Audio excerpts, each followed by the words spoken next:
Coming up on today's show, Xbox had a partner preview this week. Spider-Man 2 broke PlayStation records, and Alan woke up. For 2 times.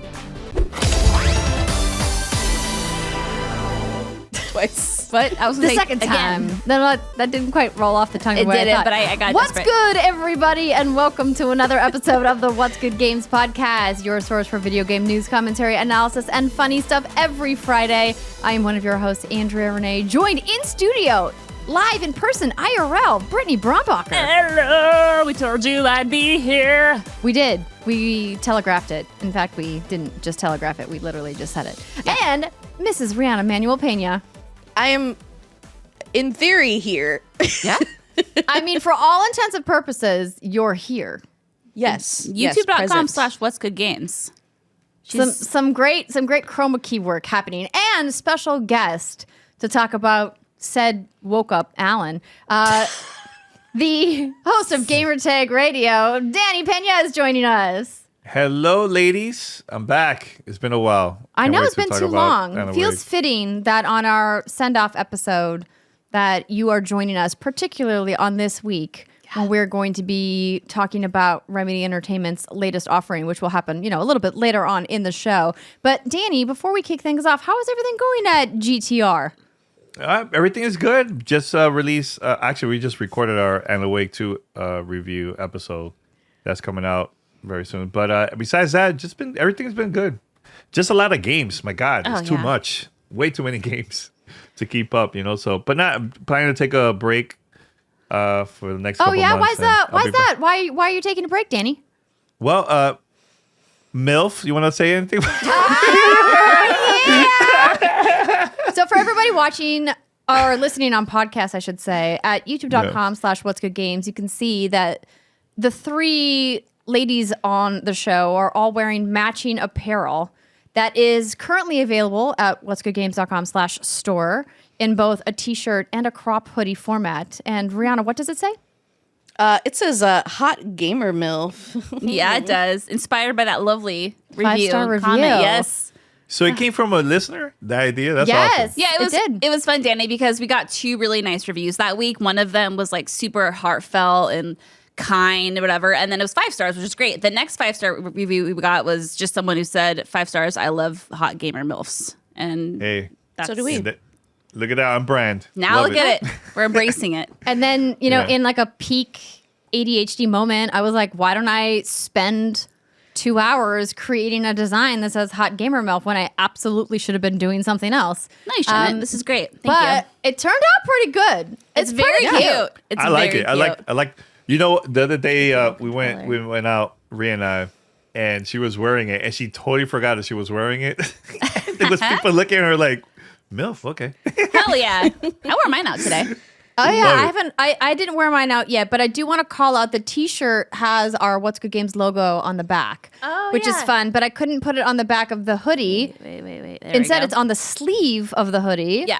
I like that. I like that. Because otherwise, like the hood would, cover it if it was on the back. Yeah. So you girls have like different colors, so that's the only one you have for now? No, because of the design that I picked, it's just in this like peachy pink color. So the colors between the t-shirt and the hoodie are like slightly different, but it is like a peachy pink. Yes, it's very I cute. like it. Yeah, thank you. I'll buy one. You should. I support.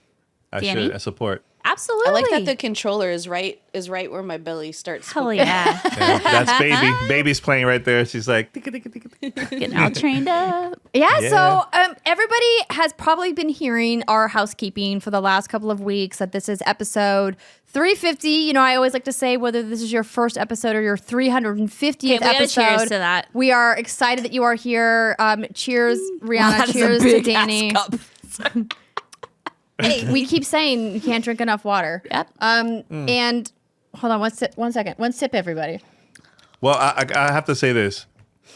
Usually, when there's new podcast that comes out, they usually don't last until they don't even reach episode 10.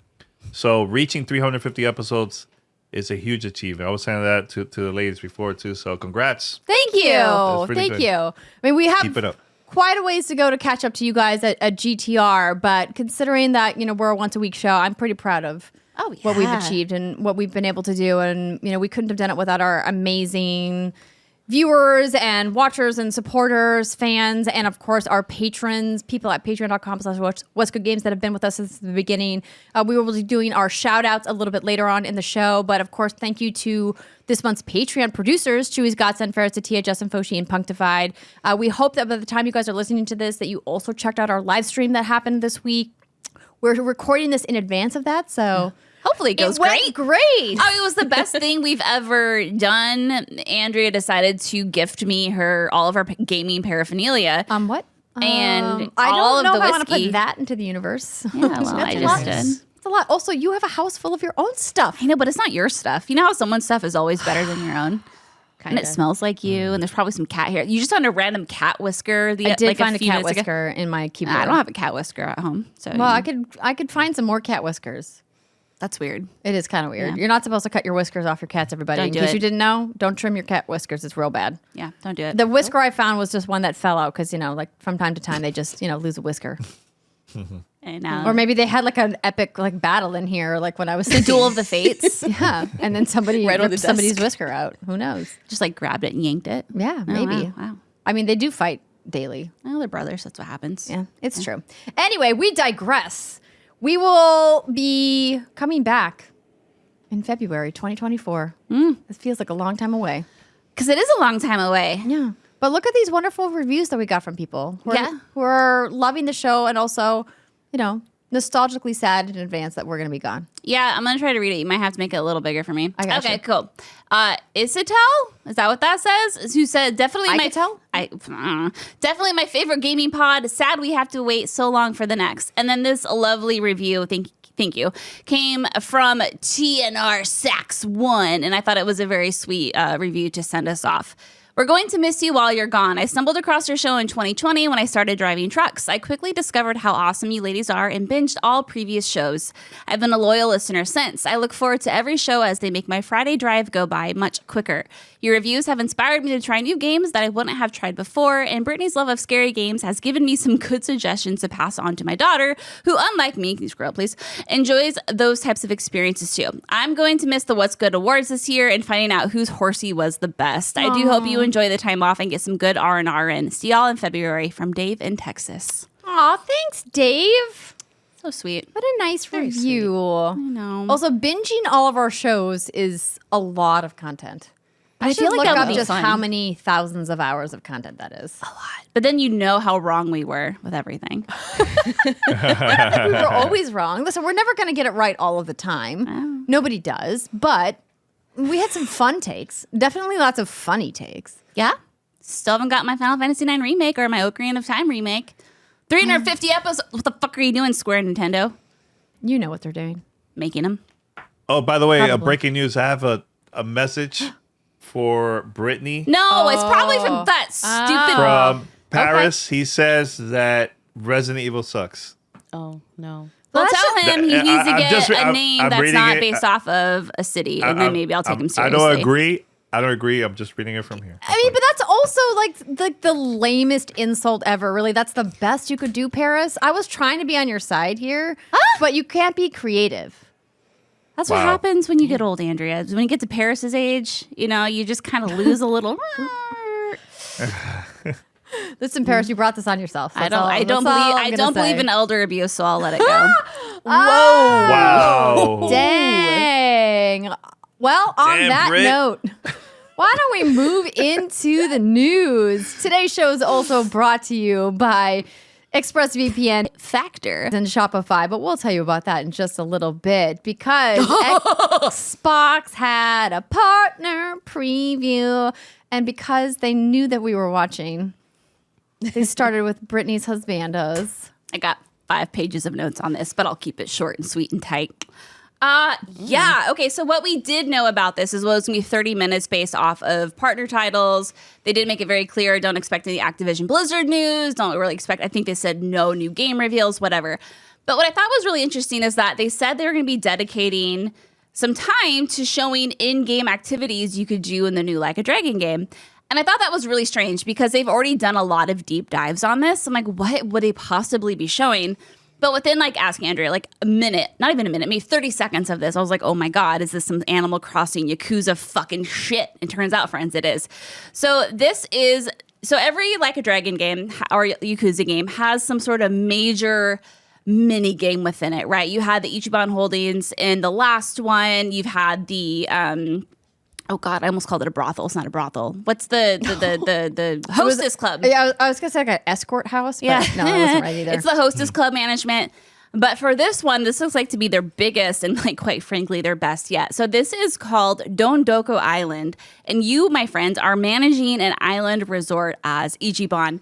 And so this unlocks at Chapter 6. So this is, like, very much, like, a part of the game, but it is separate from the game. So you don't need to do these things. Like, you don't even have to touch this if you don't want to, but I have a feeling if you want to make a lot of extra cash, you're going to want to dive in. And why the hell would you not to? Because this is literally Animal Crossing in Yakuza.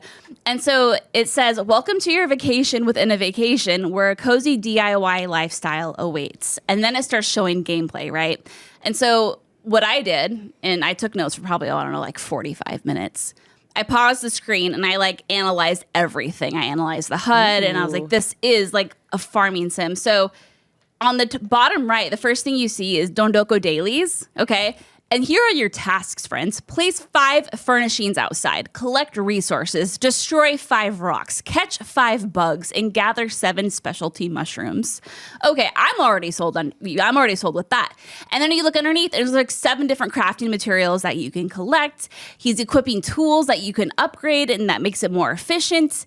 And he catches a butterfly, and it's like rank up with your butterfly. There's 5 different ranks per butterfly, per insect. Rankable butterflies. Well, like, you know, the idea is you catch the butterfly, and then your catching ability goes up, and then you can sell it for more.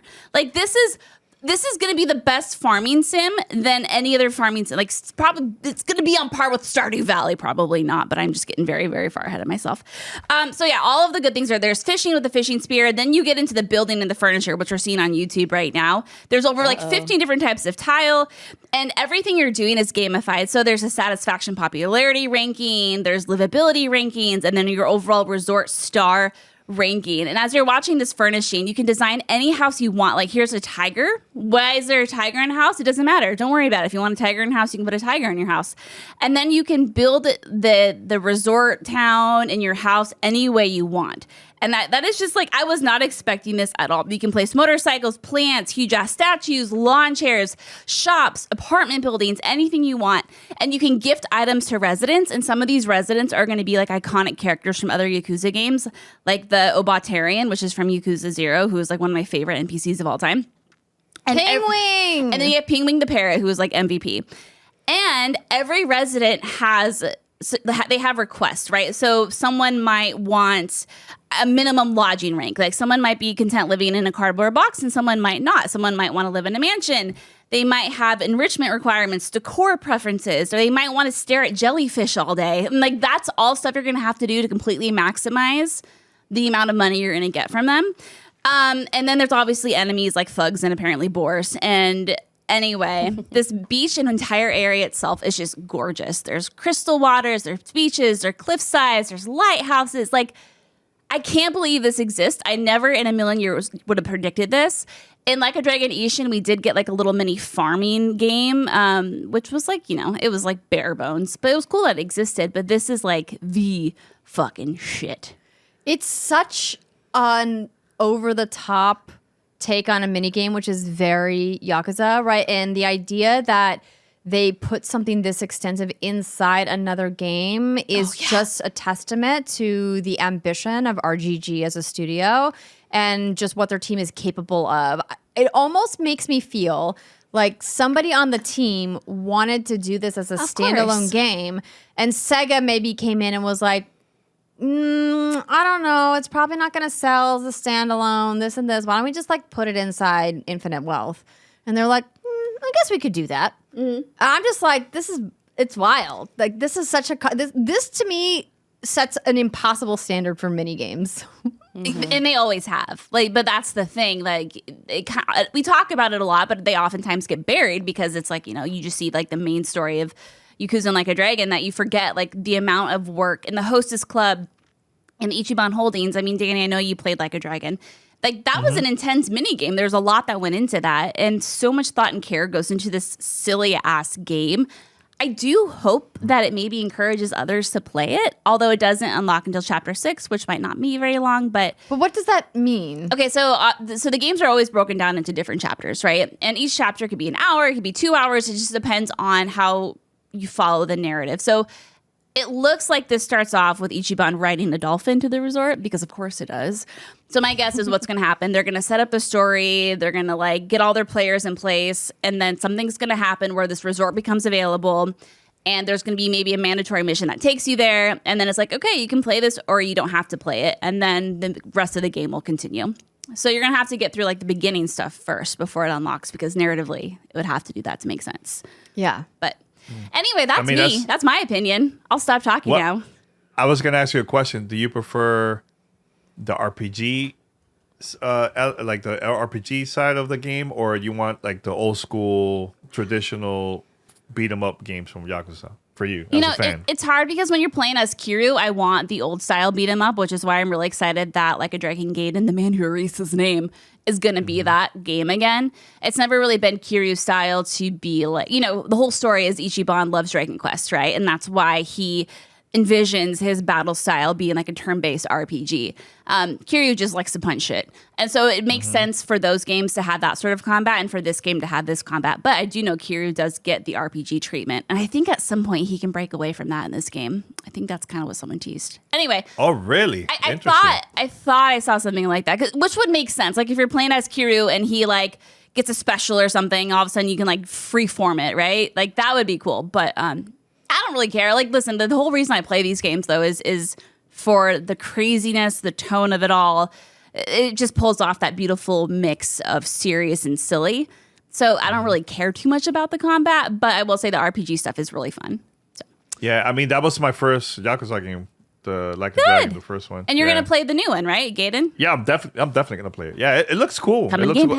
Pass. I don't know about the mini games. We'll see. Maybe I'll get into it. We'll see. But I'm more of the story.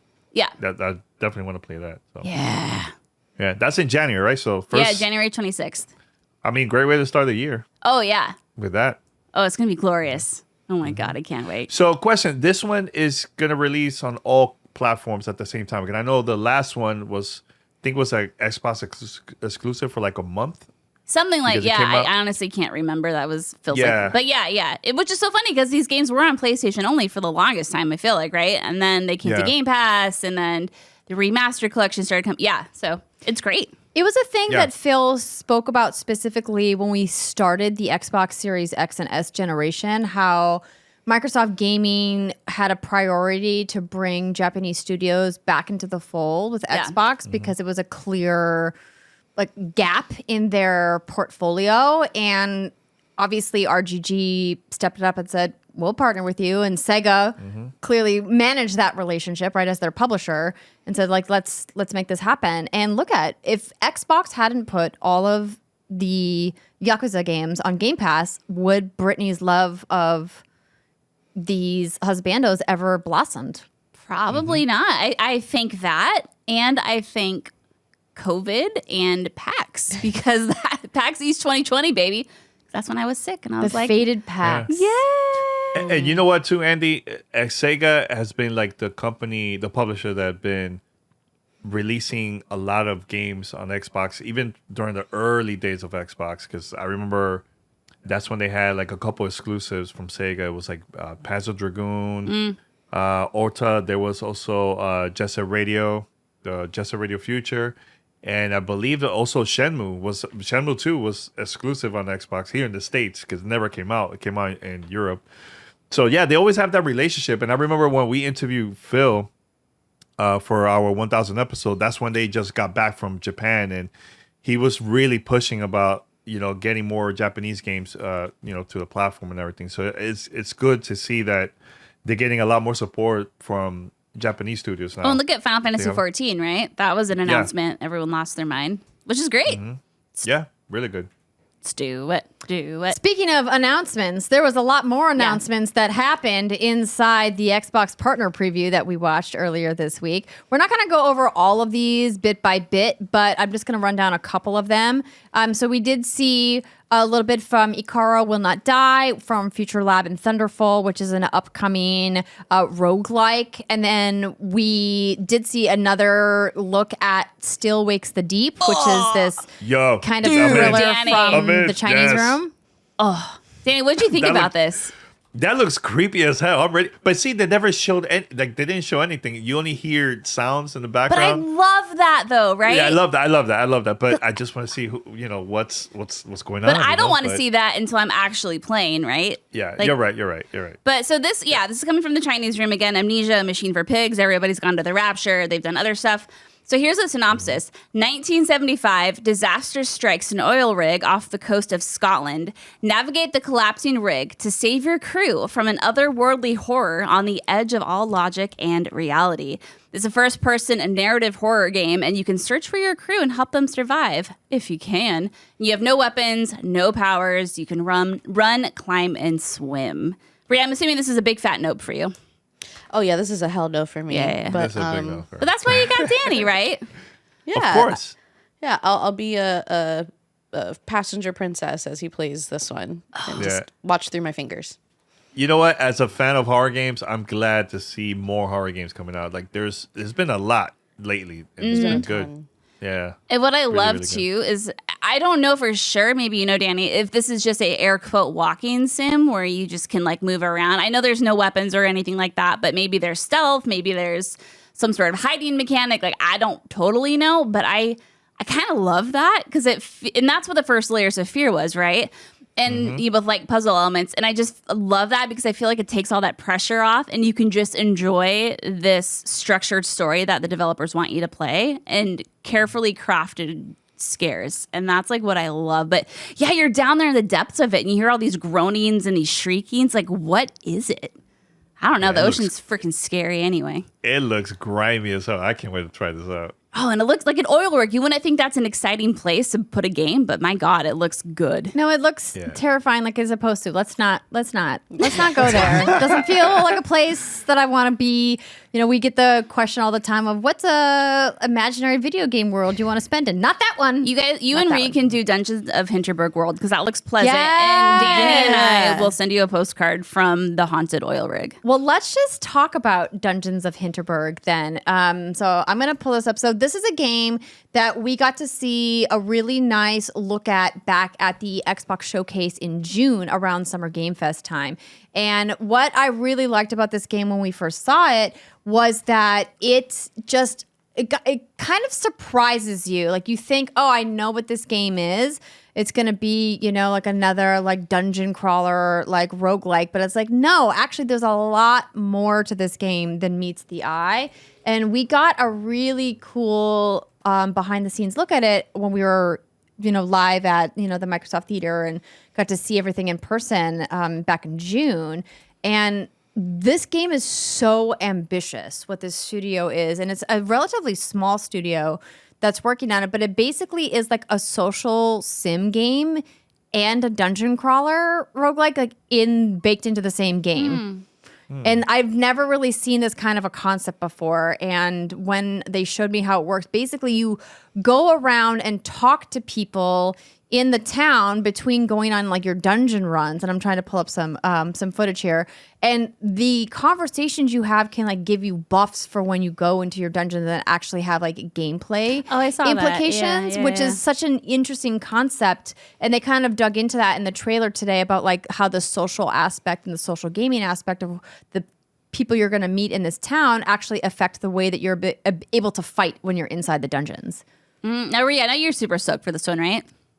I am, and in addition to what Andrea is talking about, and we're seeing here in the footage, if you're watching on YouTube, it's beautiful. Yeah. And I know cel shaded art is not new, but the way they do it feels so fresh for some reason.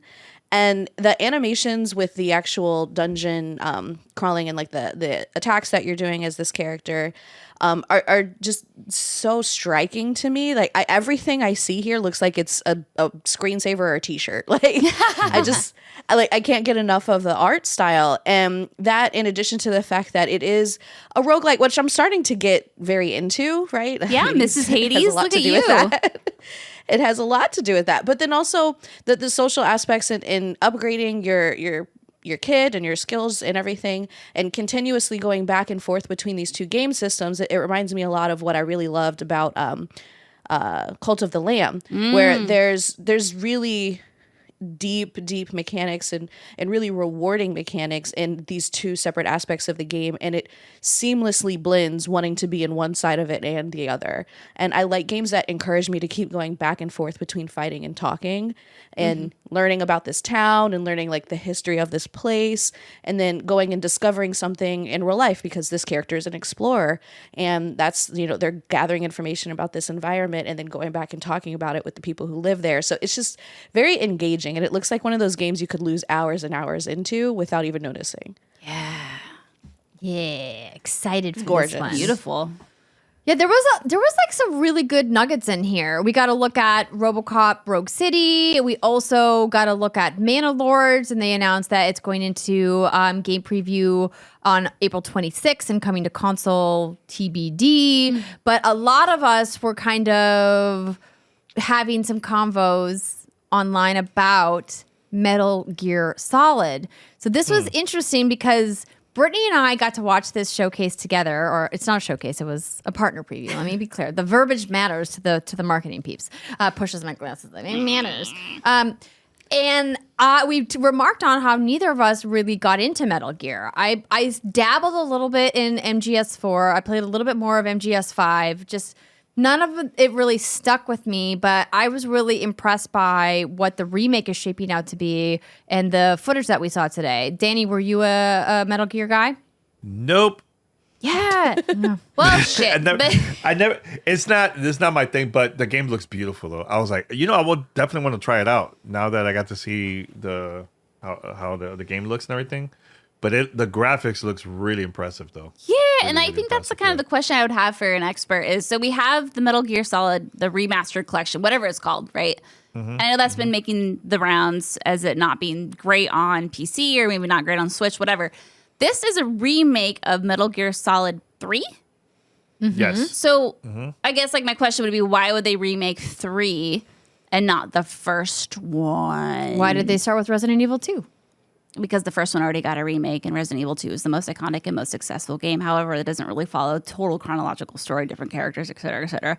There's probably a bunch of that for reasons for this decision as well, would be my guess. Yeah. I mean, it has to be, right? It would have to be. But yeah, it just seems, I guess someone who wants to get into the series, I mean, it's fine, whatever. Cool. Like, I want to play it. If it's a good jumping off point, I'd love to. Because I've never played them before. Never got into it. I feel like I should. Seems like a good entry point. Yeah. Yeah, I think for me, it's about I never really connected with the story of what was happening in the franchise of MGS. But I mean, they sure are making Unreal 5 look really pretty. That, light coming through the leaves. Yeah, that bird looked real. Trees and stuff. Yeah. Sexy light. Yeah. Looks good, Unreal Engine 5. That could be a new category, ladies. Sexiest lighting or like sexiest light moment, Like I have a thing. That and crunchiest snow. Crunchiest snow. Oh, good Wettest snow. water. Oh, water and snow. Yeah. Best snow is definitely Who's got the best God of War. puddles? Right? Like Spider-Man.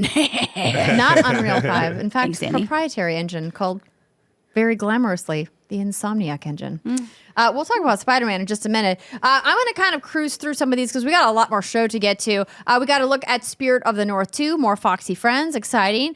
We got a weird kind of CG look at the finals, which is an upcoming free-to-play multiplayer I'm ready Oh, game. for that. From I'm Next excited Gen. for that. I'm ready for that. You both are like, let's go, Oh, let's yeah. go. Tell us about it. So the beta starts, the closed beta starts now. It's going. But yeah, so why are you hyped for the finals, Danny? I know there was a closed beta that came out a couple of months back, but it was only for the PC. This one, I believe it's all platforms and PC. They're having a cross-platform beta, so everybody could just play. And this cross-progression also. So this game reminds me a lot of Apex Legends. And it's not CG. The game is actually like that so far. The stuff that I've seen, footage online and stuff. So I can't wait to try it out. Yeah. See, my big thing to Brittany, of course, y'all know, I'm a HUD girly. I need God. that heads-up display. I need that graphical information. Give me that UX. I want it. Especially for a multiplayer game. Y'all know, you're pros at I MP agree. games. Like, it's so important to get a sense of how the gameplay is going to be. And they had this big trailer moment, and then there was no HUD. I'm like, how are you going into a closed beta and you're putting out a trailer with gameplay? I'm using air quotes here because, again, there was nothing on the bottom of the screen that explicitly called it out as gameplay, which is why I thought it was CG. To be like, this is gameplay that's currently in engine. Here's the HUD. Yeah, no, I totally agree. I think there's a lot of companies that have been releasing trailers for games like that, first-person shooters, and they will do that all the time. Just show just the game without the HUD, and I think they're doing that to show people how the game looks overall, just without the HUD. But it's a not marketing Bree's having thing. it shaking her head. I don't like we're it. not I- having You're it never here. playing Yeah, the I game without personally the don't- HUD in a I multiplayer know. game. In a I single personally player don't like it. game, there's a lot of experiences that allow you to take the HUD away. Like we're going to talk about, Alan Wake 2 was one of those games, right? Where it's very minimal HUD. But like in a multiplayer game, you're never playing it without the HUD. I think Call of No, I Duty agree. made like one mode where you could like take the HUD away, and it was like so difficult to play. Yeah, it's very weird. But that's not a thing. So Yeah. No, but I know Give me the HUD. I believe they're adding a new mode that wasn't available on the close beta, and with this is 3 players in your squad, and you play depending on the mode, you could play up to like 4 other teams, I believe, right, Bree? I don't remember how many teams are in. Oh, it each was like squad. that. It was like 4. I think it's like 4 teams in total, each three people. So yeah, I think it's gonna be good, man. Really, really cool. Bree, why does it I'm blow your excited- skirt up? I'm excited that there's just more action. Like Apex is fantastic, as you know, I'm a huge fan. But it looks faster and like definitely snappier. I like that there's way more points of interaction between the different teams, at least from what we see in this trailer. You're constantly fighting someone else, right? You're constantly trying to outsmart them, outwit them, outmaneuver them, outstrategize them. And I really enjoy that mind game aspect of multiplayer games when you can combine, yes, the shooting, but also just outthinking your opponent. So I'm really excited to see how this works. And I haven't looked into any of the feedback from the closed beta. I know in general, people did say it looked kind of busy, but some folks are feeling it. Who knows if this is a hyperscape situation where the pace is too fast and I can't keep up because I got this old brain. But we'll see. I want to try it. Like, I'm very excited to get my hands on it this weekend. It's funny that she mentioned Hyperscape. That was our first game that we played online, and we only lasted like the memories. 2 minutes. 2 minutes. I was was like, I think we hard. should let's go play Apex. And she's like, yeah. We start playing. And that was Slow it. down. You're like, this Yeah. is the one. He knows where my heart lies. It's in Apex Legends. It was meant to be. I love that for you guys. The last thing they showed was Alan Wake 2. I don't think we need to talk about that. We're going to talk about that extensively in hands-on, but they showed us a really fun gameplay clip. And by fun, I mean terrifying. With great music. Creepy. Fantastic song. So good. Also, I wanted to say real quick, rip to that dino that got blasted in the ARK Oh, trailer. the Ark Ascendant? Yeah. Did y'all see that? It was like this kind of tranquil, like fuzzy dinosaur. It was a bunch of shit going on. I was like, oh, this is sweet. And then boom, there's like one clip. Of like somebody Yeah. coming in with like a sniper and then like it's like bang. Point blank to this poor dino. Like, what the hell? Aw. I don't know. It was weird. I do Not think for it's me. interesting that they are completely remaking this game, even though it's only 8 years old.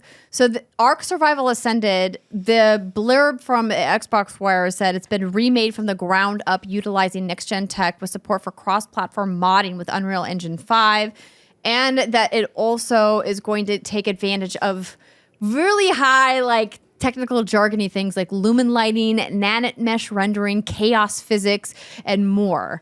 And so if you want to hear all about like the nerdy tech specs of that, head on over to the Xbox Wire. But Yeah. Ark has clearly been a really successful game, and the fact that they are making ARK 2, that thing that we saw with Vin Diesel, that maybe we'll see I was again. going to mention that. Mention Vin Diesel. Yeah, Vin Diesel. We were like, where's Vin? Where's Vin? Where's Why Vinny? isn't he in this trailer? Turns out it's not that game, everybody. They literally just decided, hey, we apparently have some free time and some money, so we're just going to completely remake the game that put our studio on the map. And I'm like, get out with your bad self. You do it.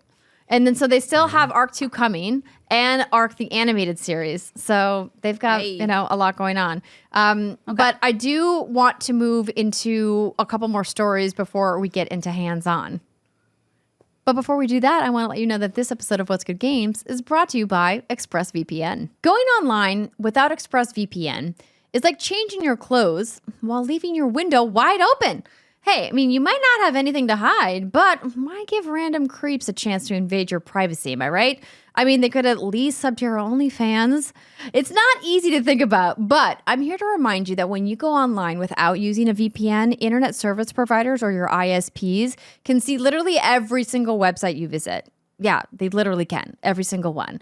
And they can legally sell this information, usually without your consent, to ad companies and tech giants who can then use your data to target you. That Halloween costume you've been searching for, it's going to follow you around on the internet for weeks. And depending on what you search for, that could be terrifying or hilarious, or maybe both. Terrifyingly hilarious or hilariously terrifying, right? But when you use ExpressVPN, ISPs cannot see your online activity because your identity is anonymized by a secure VPN server and your data is encrypted for maximum protection. ExpressVPN is also super easy to use. All you do is fire up the app, click one button, and it works on all of your devices, phones, laptops, even routers. So everybody who shares your Wi-Fi can be protected too. And with a busy travel season upon us, remember, you guys got to get that ExpressVPN app installed on your phone for those airport Wi-Fi situations and airplane Wi-Fi too, because again, remember, privacy. It's important. And it's my go-to when I'm on the road. I use my ExpressVPN app constantly. Secure your online activity today by visiting expressvpn.com/whatsgoodgames. That's expressvpn.com/whatsgoodgames, and you can get an extra 3 months free. expressvpn.com/whatsgoodgames. Unsurprisingly, everybody, our next story is Marvel's Spider-Man 2 is the fastest selling PlayStation Studio game. Wow. Never Ever. saw that one coming. No, it's not like just an amazing game. No. So it has sold through more than 2.5, get your Dr. Evil pinky up, million copies in 24 hours. That figure includes pre-order sales of individual units and units bundled with PS5. The sales milestone means Spider-Man 2 has overtaken Santa Monica Studios' God of War Ragnarok at the top of the PlayStation Day 1 launch sales chart. I'm kind of salivating because I just ate a bunch of M&Ms, but the last paragraph, that's kind of interesting. It's your fault, Andrea. You want me to read it? No, Okay, you got it. I got saliva and all. It remains to be seen whether Spider-Man 2 can beat God of War Ragnarok's debut week sales tally of 5.1 million copies. God of War Ragnarok launched in November 2022 on PS4 as well as PS5, and it's worth noting that Spider-Man 2 is a PS5 exclusive and so is selling into a smaller potential install base than Ragnarok did last year. I honestly don't think that matters because Spider-Man as an IP is way bigger globally than God of War is.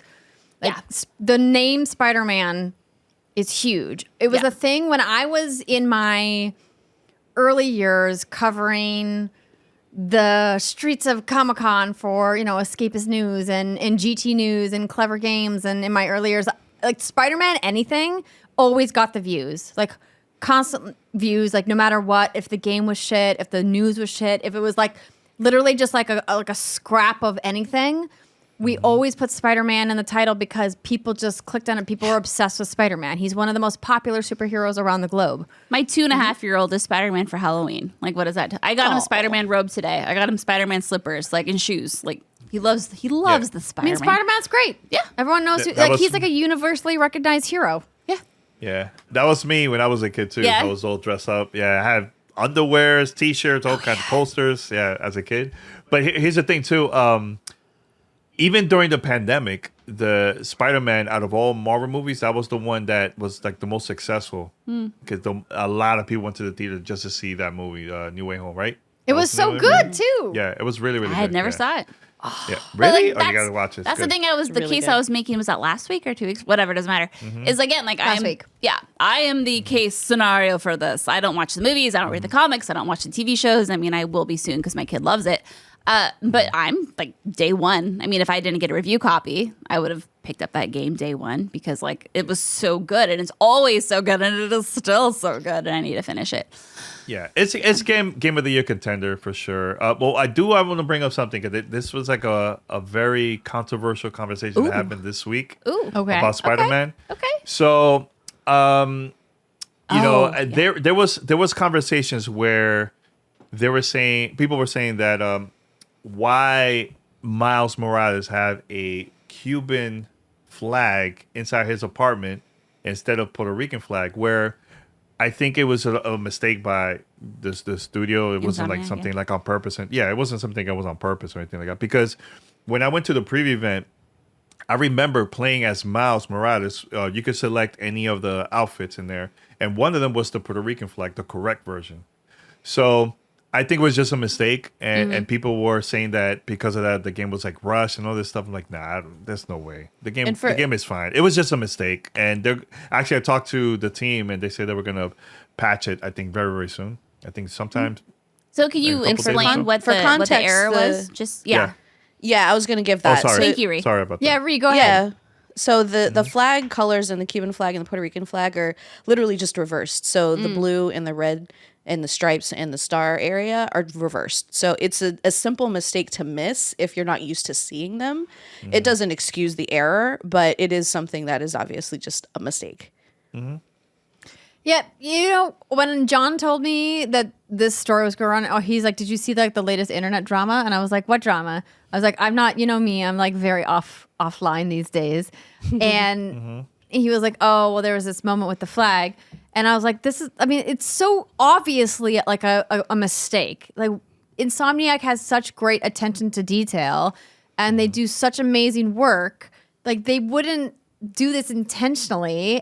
Yes, it was an oversight, but they're also human. Like mistakes happen. How about everyone just calms the fuck down? Can you just calm down? Yeah, I think I literally exactly. just started singing Taylor Swift's "You Need to Calm Down." You need to just stop. And to defend them too, they did an amazing job with Miles Morales. Like that was the game that I felt like I was home. I've been mentioning this multiple times. Like I even cried multiple times in the game because that was it came out during like the pandemic, and they show a lot of things about like Spanish Harlem that reminded me of like my area and everything like that. So, and plus seeing, you know, the Latino culture of like people dancing salsa on the streets in the game and everything, like it was really, really cool. So seeing that and seeing this game, which is another great game, it was just a mistake. I don't see that as like a big controversy, but Yeah, and I mean, I think we just need to give grace, and they're gonna fix it. Like they're receptive to the feedback, and they're like, "Yeah, we're gonna patch it, and we're gonna fix it." And I mean, that's great. That's all you can ask for. Like, learn, do better. Let's move on to the next. Yep. Yeah. And I know Rihanna agrees because she's Poor smiling. Ree, she's frozen. Yeah. on I know YouTube. that's why I was have to say that. I'm frozen. I already kissed her. I hope it was consensual. Oh, you did? Wow. I leaned over. She giggled, so I'm hoping she approved. She's so cute. I know. Well, let's coming just back. knock out this last quick story. patents scare the It's not- shit out of me. It's not even really a story because these patents come and go all the time, and sometimes they become real things, but most of the time they don't.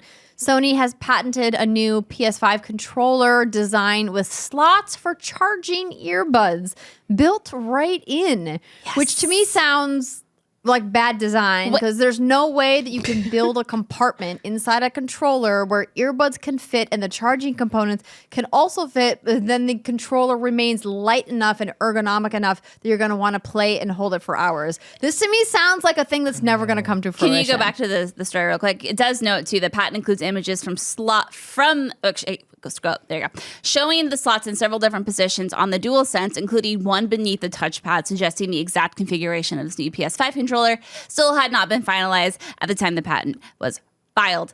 Obviously, then going, yeah, it's worth noting just because this is a thing. A few things. One, patents scare the shit out of me. What's up with this clown-looking motherfucker Like, why does he look so terrifying? Why? It's an elf. It's an elf clown. It's something about the ears. It's the ears and it's like And the the vacant hollow eyes and the eyes. huge ass nose I'm not okay with. But honestly, if they could pull this off and make it work, I would be all for that. Because listen, if there's one thing I hate in life more than anything, it's remembering to charge my shit. Because I'm bad at it. I have ADHD, yo. I forget to do anything that requires anything. So that's why, like, if there was a spot where I could just stick my little headphones in when I'm done gaming and build a little ritual out of it, I would 100% do it. Because you know what's been dead forever? My fancy PS5 headset. Why? Because I misplaced the charging cable. And then every time I want to go use it, I forget that it exists. Isn't it just a USB-C cable? Probably. Don't you have 1,000 of those? I do, but they're like bobby pins. I don't know where they're all at. I mean, that's fair. You know? I want to mention something very quick. I know this is not a part of the story, but it's related to PlayStation. So like this generation has been kind of odd, like the decisions they've been making. Where I just today I read where if you get the new slim version of the PlayStation 5, the hard disk one, The Kardashian PS5. Yeah. yeah, that one, the Kardashian. Yes. That one, the disk drive, you have to be online in order for you to install your game. One time.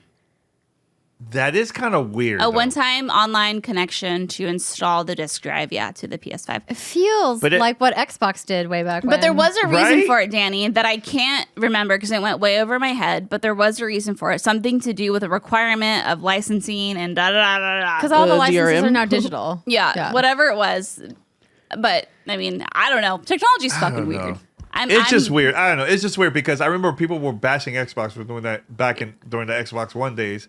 And now this out of nowhere, I don't know. It's just weird to me. It's not out of nowhere. It's expected, and that's why it's like, well, then what's then literally the point of the drive is not for games. The point of the drive is for Ultra HD Blu-ray or Blu-rays, right? Like that's what you're buying it for. Yeah. Because most people now who are into physical media know that even if you buy a disc for a video game, you still have to fully install the game anyway, which is so frustrating. And then the online connection, so it's like what's the point? That's why I really appreciated that when Insomniac made a big post when Spider-Man 2 was being released about saying if you have the disc, you don't have to go online. The game is fully playable directly from the disc. You don't have to do all this. But we recommend you do, and we recommend you update. But you'll still have a great experience if you just play the game that we shipped on the disc. And that's so rare now when you buy a game. That's what's making physical media really obsolete. Yeah. So it's I'm just like meh, expected. I'm like not even like phased by it anymore. What a time to be It's all alive. good. What a time to be alive. Okay, last in case you missed it, another congrats for a good sales record. Oh, I guess it's a CI Games record. Yeah, Lords of the Fallen has sold 1 million copies in 10 Yeah. days. Woo! So CI Games announced this. Hexworks Souls-like launched on October 13th on PS5, Series X, and S with a slew of performance issues. Thank you, IGN. And a number of patches later, Lords of the Fallen is in a better place, which makes me really happy. This is a game that I've talked about. I've been super duper excited about it. I got to play it at PAX West this year.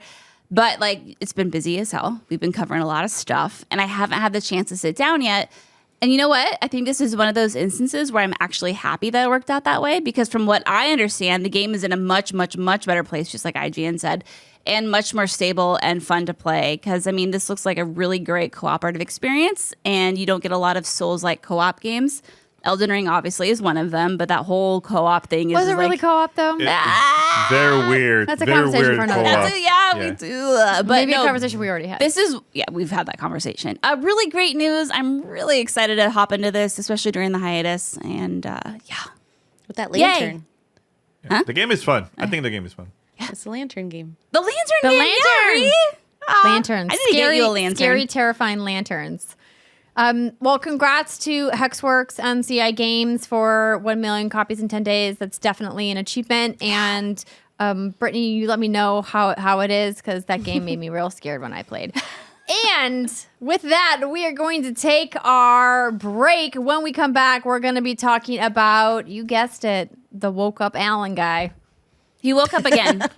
He woke up a second time. No. That sleepy man This taking bit naps. is not working. We'll be right back. Welcome back to the second segment, everybody, of the What's Good Games podcast, where we talk about what we've been playing and any preview events we have been to. And we have got a spooky game just in time for Halloween to talk about this week. But before we get to that, I want to let you know that this week's episode is brought to you by these wonderful sponsors. This episode of What's Good Games is brought to you by Factor. With the busy fall season already in swing, you might be looking for wholesome, convenient meals for jam-packed days.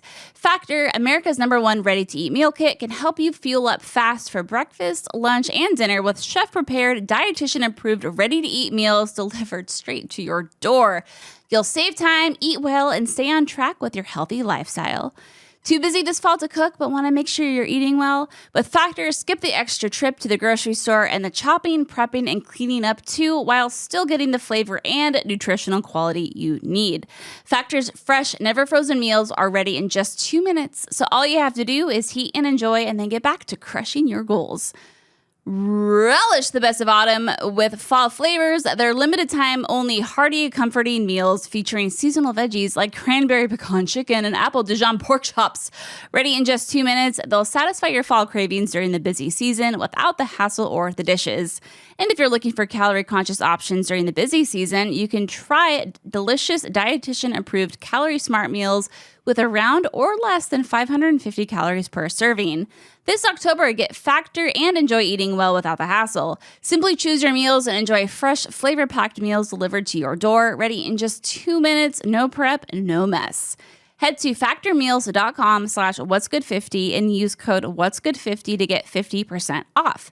That's code whatsgood50 at factormeals.com/whatsgood50 to get 50% off. This episode of What's Good Games is brought to you by Shopify. Let's do a quick brainstorm, everybody. What's something that works so well, it's basically magic? Instant coffee makers? Air conditioning?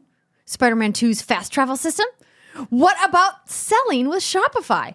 Shopify is the global commerce platform that helps you sell at every stage of your business. From the launch of your online shop stage to the first real-life store stage, all the way to the did we just hit 1 million orders stage? Congrats.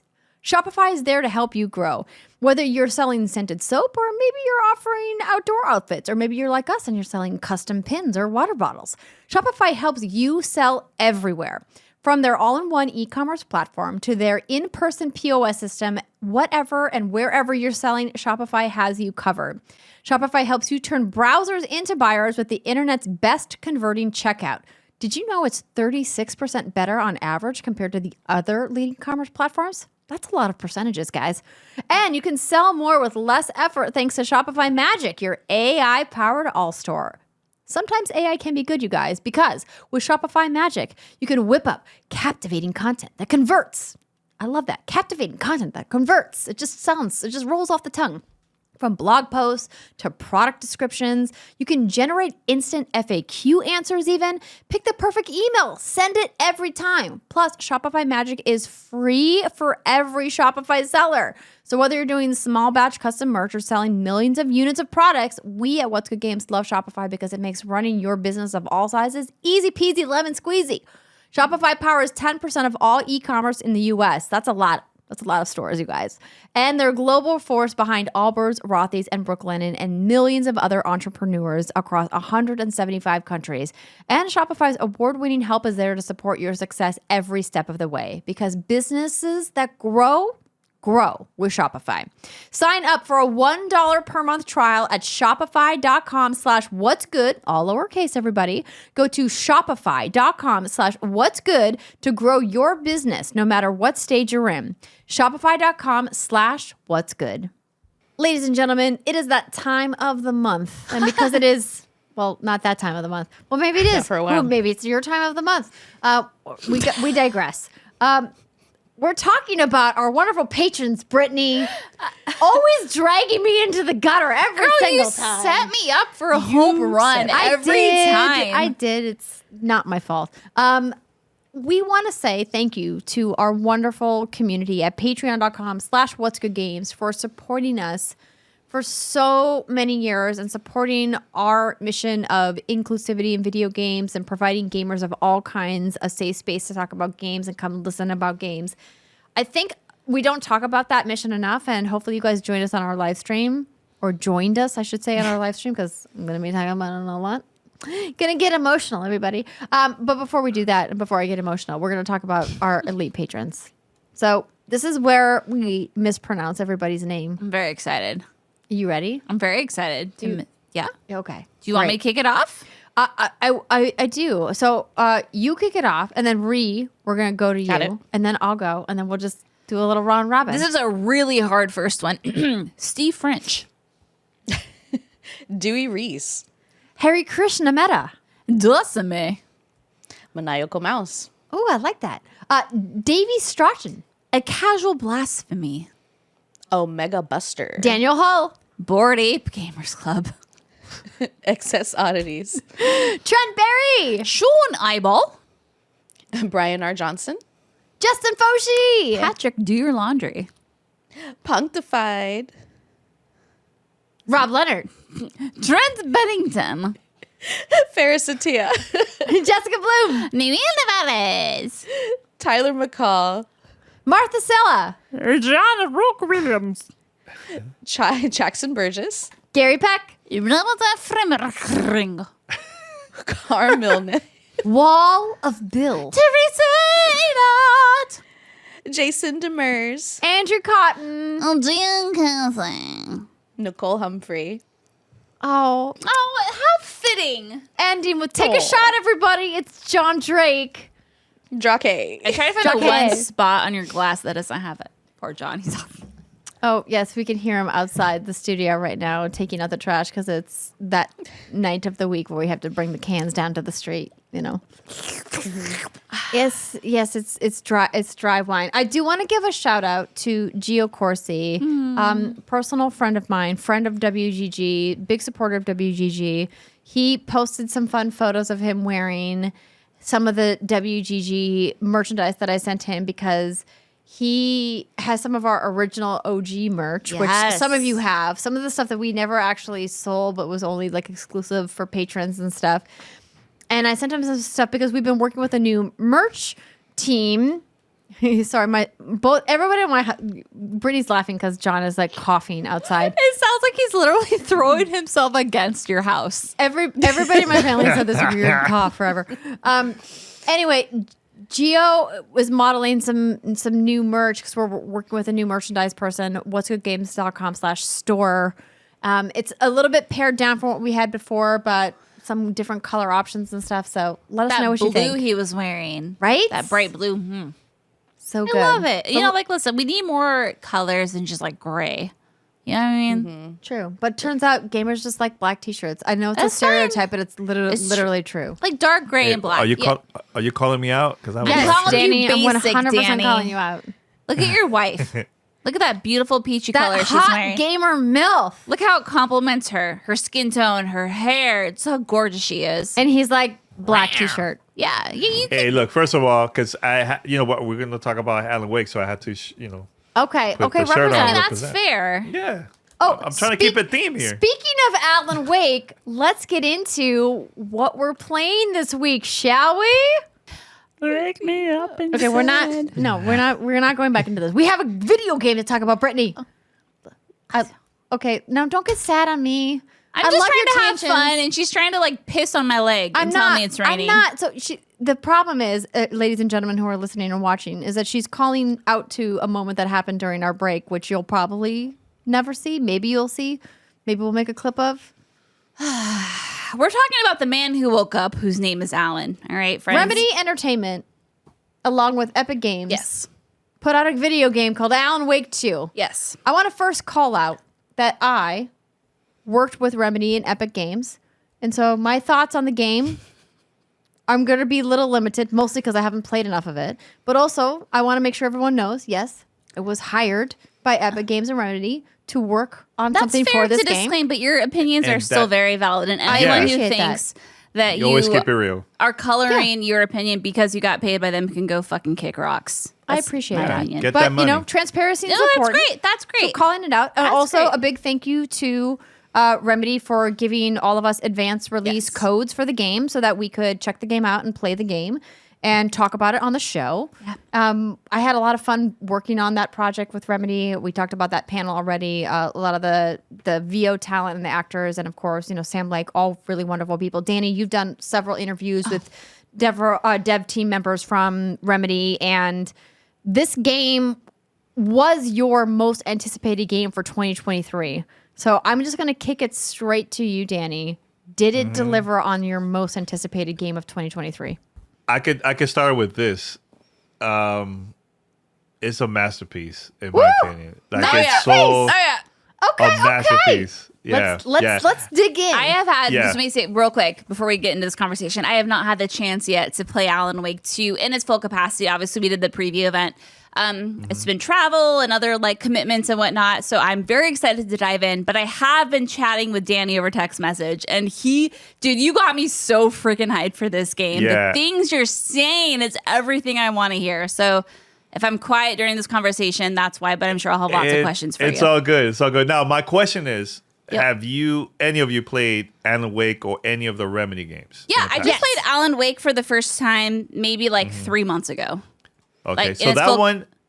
Yeah, go ahead. Oh, no, I was saying I loved it. I mean, granted, like, it had aged, right? It had aged, and there was the idea of it. It was like, oh my, I am so stoked for this one. But just like, again, like from what you've told me, like it delivered. So Yeah, we big like time. to, before we deep dive into your thoughts on the game, we like to, for people who are unfamiliar with Alan Wake as a franchise, who are unfamiliar with Remedy, Danny, as the person who is most familiar with the Remedy Connected Universe, which we'll probably refer to as the RCU in this conversation, could you explain what Alan Wake 2 is as a video game, what kind of video game it is? Okay, so for the first time, this is a horror game.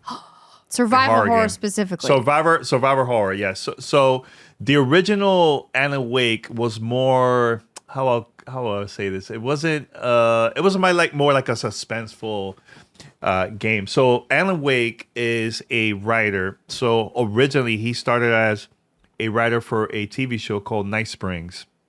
And you could find video clips you could collect them when you play the first Alan Wake. After that, he started writing a novel about this detective. His name is Alice Casey.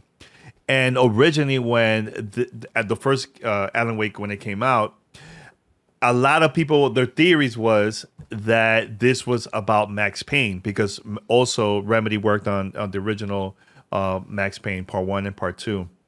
And that was like a signal of like saying, okay, we're done with the game. We're moving on. Now we're going to work on new stuff, right? So in Alan Wake, you will learn more about him, and he used to live in New York City. And from there, him and his wife went on vacation. They went to this city called Bright Falls. And he was there because he was just needed some inspiration. He just didn't know what to write next. He got, writer's block and everything Burnout, like that. yeah. Yeah, burnout. So then he's really well known. So like people, when they got to see him in Bright Falls in the first game, they were like, oh my God, it's Alan Wake. He's here in town. Like people were very, very excited to see him there. So they, and I'm not going to say a lot about the story, but just very quick. Yeah, his we would wife like to keep disappeared. this like spoiler free, but there will be, I think, some high level discussion of story points to facilitate the conversation, but yes. No story spoilers. No. The reason I'm mentioning this because it relates to Part 2. And so Alice, his wife, disappears. And also Alan Wake disappears too. And it's been 13 years. So now you'll see what happened 13 years later with Alan Wake. And plus, you get to meet this new character. Her name is Saga Anderson. She is part of the FBI. So she's trying to figure out like there's like a crime that happened, and she's trying to find out what's happening in this area, which is near Bright Falls. It's called Rotary. And once she's there, she started learning more about Alan Wake and what happened. And from there on, I'll just keep it like that because I don't want to spoil anything. But I'll say this. I just love the reason why I love so much about this game. One is this is one of the scariest games I think I ever played in a very, very long time. So that, like, Danny, when you told me that, and you even made some reference to like scariest game since PT, right? Yeah, Like that game was scary. That says something That to people, right? Huge praise. And that was something that I had really hoped for, because the first Alan Wake had, like you were mentioning, like spoiler free, really fascinating plot, some really like mind fuckery shit.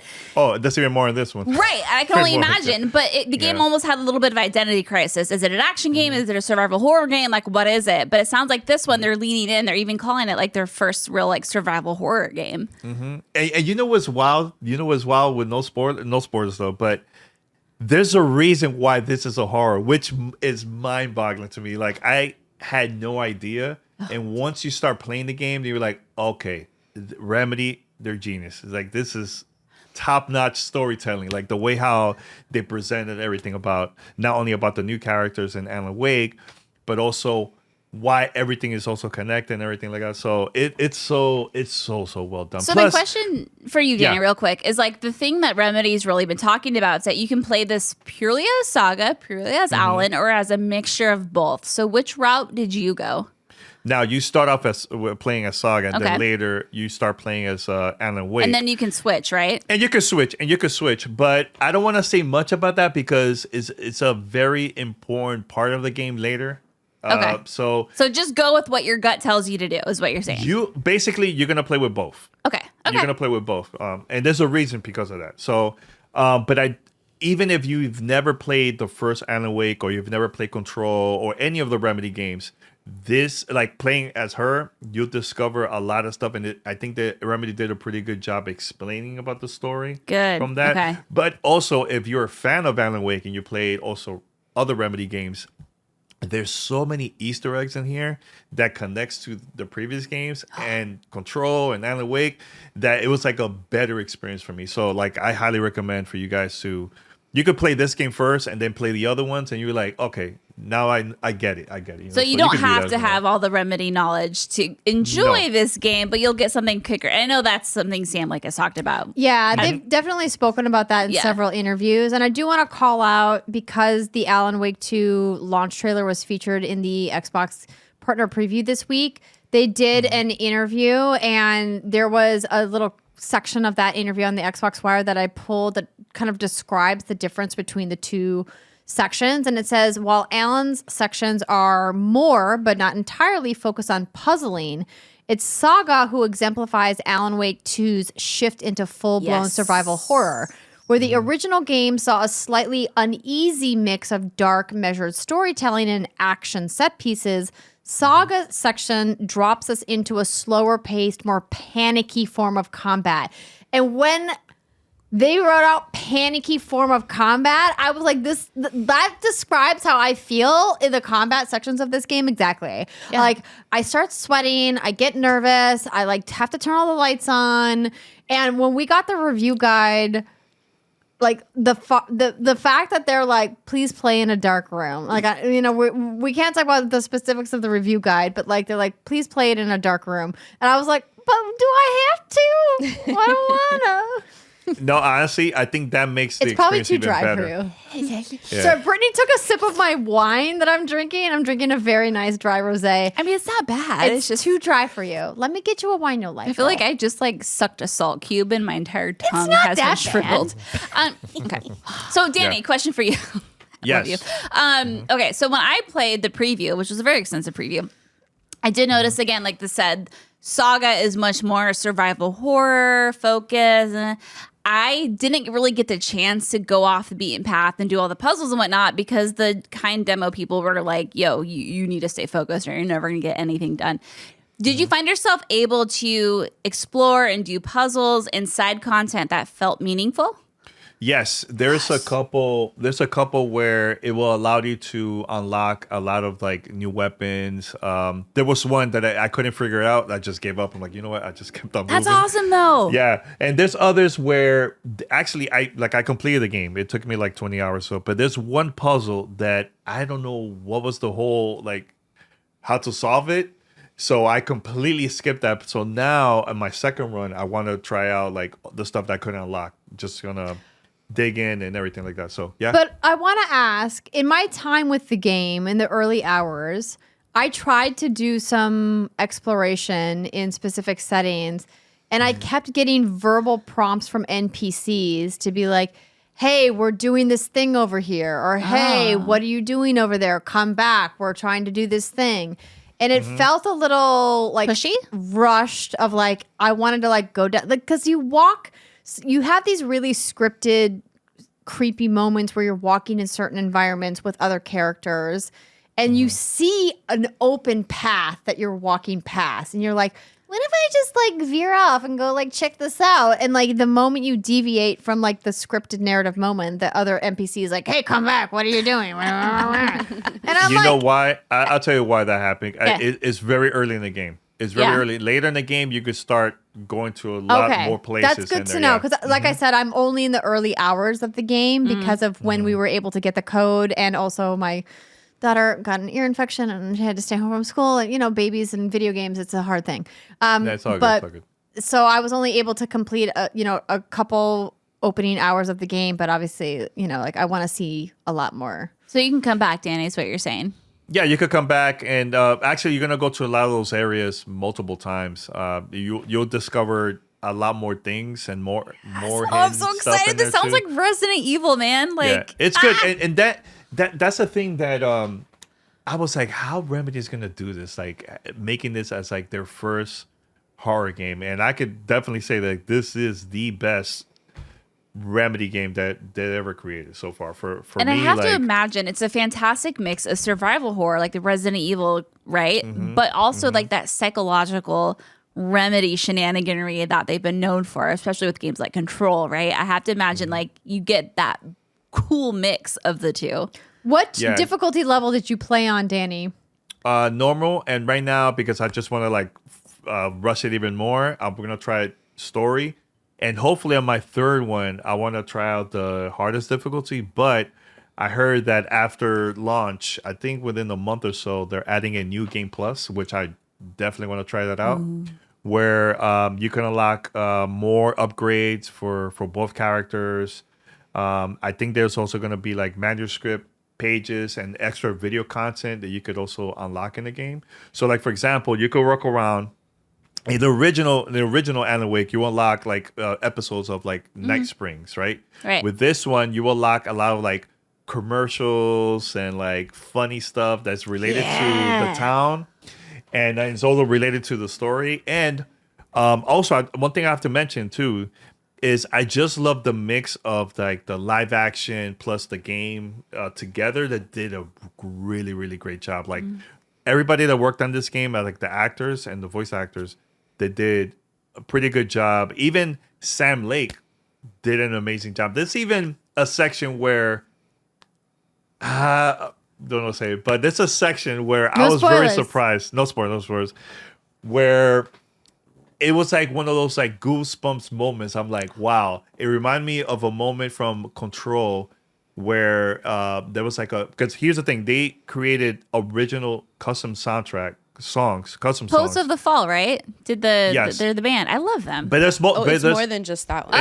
It's more than that. There's multiple. So every time you finish a chapter, there's a song that's related to that chapter. Right.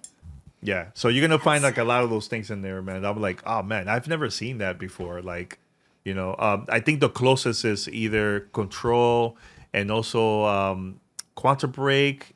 Have that the original Alan Wake had that too, didn't they? And Alan Wake too. Yeah. Alan Wake, yep. Something you mentioned to me, Danny, when we were texting about it, and I thought this was really cool, is that you watched Danny play, and that he was saying that you two would talk about what you had seen during the different chapters. So, Ree, would you say this was a fun game to watch Danny play and then like unravel the mystery together in case maybe there's someone who's interested in the story, but maybe they don't want to actually go behind the controller? 100%. Yeah, like my girlfriend review or baby mama review is this is a wonderful game to backseat play. If you can't, peek through the fingers like I usually do for the scarier parts. And one thing that I really, really enjoyed as Danny was playing is the balance between, as he's saying, maybe some of the earlier parts of the game are a little bit more on rails, but the scripted moments where, you know, you're finding different clues, you're unlocking some of the story, but then when you do get a chance to sort of break off and re-examine the areas that you've already been through, there's new stuff there.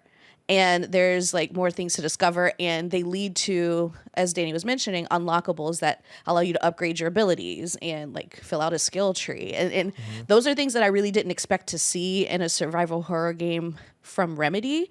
But this is the beauty of their first time, you know, putting all these pieces together, is you don't know what to expect, and they throw so much at you that you're just honestly like dumbfounded. Like, how did they make all of this fit? And none of it feels out of place.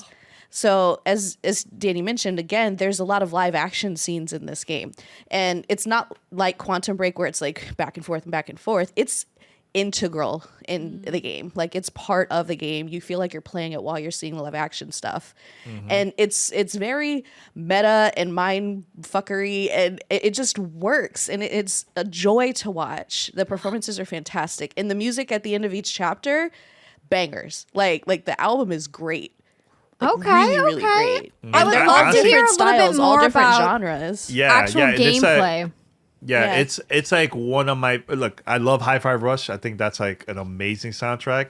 This one is like even better because it's 100% original music. You know, Hi-Fi Rush, they had original music, but there is like a lot of license also. You know what I'm saying? So, but I do also want to mention too, Brittany, where when you start playing Alan Wake, you know, both characters use the flashlight and like a weapon, but there's also puzzles where when you walk around in the dark place where Alan Wake is located, there's like these arrows that you need the flashlight, and it will tell you where to go. And once you find these, it's called the words of power.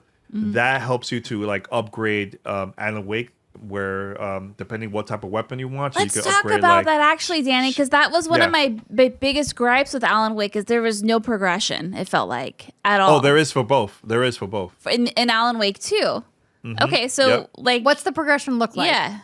So for Alan, what I was just mentioning right now, every time you find out a words of process about what power, that one helps you to upgrade your weapon or your health. Like, you could have more health, you can have more damage, depending on what you use. With I think with Saga, it's also the same too, but it's like a different type of thing too. And I'm trying to think if there's anything else besides that. Yeah, I think that's about it. That's the only way you could upgrade like your weapons, by using those. Is there like puzzles and a everything. progression with the flashlight or anything like that? No. Okay. At Yeah, all. Well, they actually, had- there is. They had There different is. Yeah. options for it. There There's, is like, one a where lot of options. There is one where you have like more battery or ways for you like to regenerate health quicker, depending on the light that you're at, like in the different parts of the game. And why is a flashlight important, Danny? Well, the light actually takes away the power of the enemies. So, because they're also part of the part of the dark place. So when you use the flashlight and you power it, by the way, it runs a lot of battery too. So you gotta be careful. You gotta be really smart. about that. Survival horror. I hate managing Yeah. batteries So- for flashlights in scary games. It's Yeah. like my least favorite game mechanic next to encumbrance. Flashlight. Encumbrance But- is definitely number one, but managing batteries and flashlights in spooky games is like number two. It's fair. No, I- but I- there is lights around the area where you could go under the light, and the enemies when you're inside of the light, the enemies can't see you. We saw that So- in the gameplay trailer that was in the Xbox partner preview today. Yep. And So once it's a survival horror game, right? But you have to deplete the shadow shield with your flashlight in order to deal damage. yes, So and it's a then after different that- like layer to the Yeah. combat. Yeah. And once after that, you can start using your weapons and attack them and everything like that. Yeah. And also, there's like flares you could throw, or there's other ways to attack them too. But that's mostly in Saga's gameplay, right? Versus Alan. There's not a lot of combat in Both. Alan's gameplay, or is there a mix? For both, it's for both. Okay.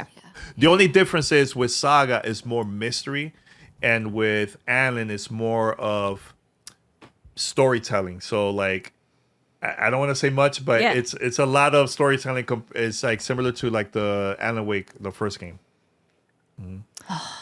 Oh man, You're gonna love it. You're gonna There's love a it. lot, It's I good. know, a lot to unpack in this game. There is. Okay, so what makes Yeah. it Remedy's best game, though? Because obviously they've done Quantum Break, they've done Control, and now they're dipping their toes into survival horror. And the fact that you're saying it's their best game, it's a masterpiece. Like, what about it makes it that good? This is the game that introduces a very iconic game that Remedy released years ago, 13 years ago. And also, this is, in my opinion, for me, helps me to, and for the players that have never played this, it helps you to understand more of the Remedy universe too because of it. Because in the game, there's so many characters that are in it where they've been in previous games. Like they're in Control, they're in like the original Alan Wake. And I even mentioned this to you, Brittany. As soon you find new characters in this game, look them up. Yeah. Look them up, like their names, like everything is related. And you know, as a person that played the previous games, it helped me to get a better experience playing this. And even if you're a new Remedy fan, it's first time playing their game, you're still gonna have a great time because even playing as Saga, Remedy did a pretty good job at explaining the story while playing, you know, with that character for newcomers. And you don't like, usually when you play a game there's a sequel and you have never played the first one, you feel like left out, right? It's like me playing Yakuza. I'm like, I don't get it. I don't get the character. All you need to know is Majima is daddy. Yeah. Don't worry about But it. You're fine. But with this one, they did a pretty good job at explaining, and you're like, oh man, it will make you want to go back and play like their previous games, you know? And the new game mechanics, the acting of the live action, which is really hard to do in gaming, plus the custom original songs in this, and just everything put together, to me is like it's my favorite game of the year so far. Ooh, like, I want to hands bring down. up one other thing that we haven't talked about yet. Which And we one? don't have to go into details because obviously this is a major part of the game, but it has been shown already, is Saga's mind place. Oh Where yes, I she have a goes trailer. to actually start like solving the case, right? She's an FBI agent. She's reporting to a murder and, you know, trying to figure out what the fuck is going on here, right? So what I really love about this is it's, you know, it's the conspiracy wall with, you know, the meme and all the red yarn pieces going from picture to picture. But it really does help you completely grasp what's going on, because a lot of these games, it's easy to blow past key points and get completely lost because, you know, there's just one line of dialogue that an NPC will confirm for you and explain whatever just happened, but then you're expected to remember that for the next, I don't know, 2 or 3 weeks over the time that you're playing it, and it gets lost. But what I love about the mind place is that you have a really quick way to go back and have a visual, which for me is really helpful, of like what you already did and what you're currently doing and why. And it's just such a smart way to keep people on track, because it's a very complicated story, as you can hear us talking about. It's probably pretty confusing until you play it. But between that and, you know, the facsimile for Alan, it really does help you keep track of what you're doing, and you feel like a detective. Like you feel like, ooh, I'm solving a mystery. Like it's pretty great. And I thought it was really effective. That's great. I mean, I've always wanted to make a conspiracy wall. Yeah. Final Fantasy 16, I will say, also did a really great job at that. And I hope that's something more teams take into consideration when they're building complicated narratives. It's like, make it very simple.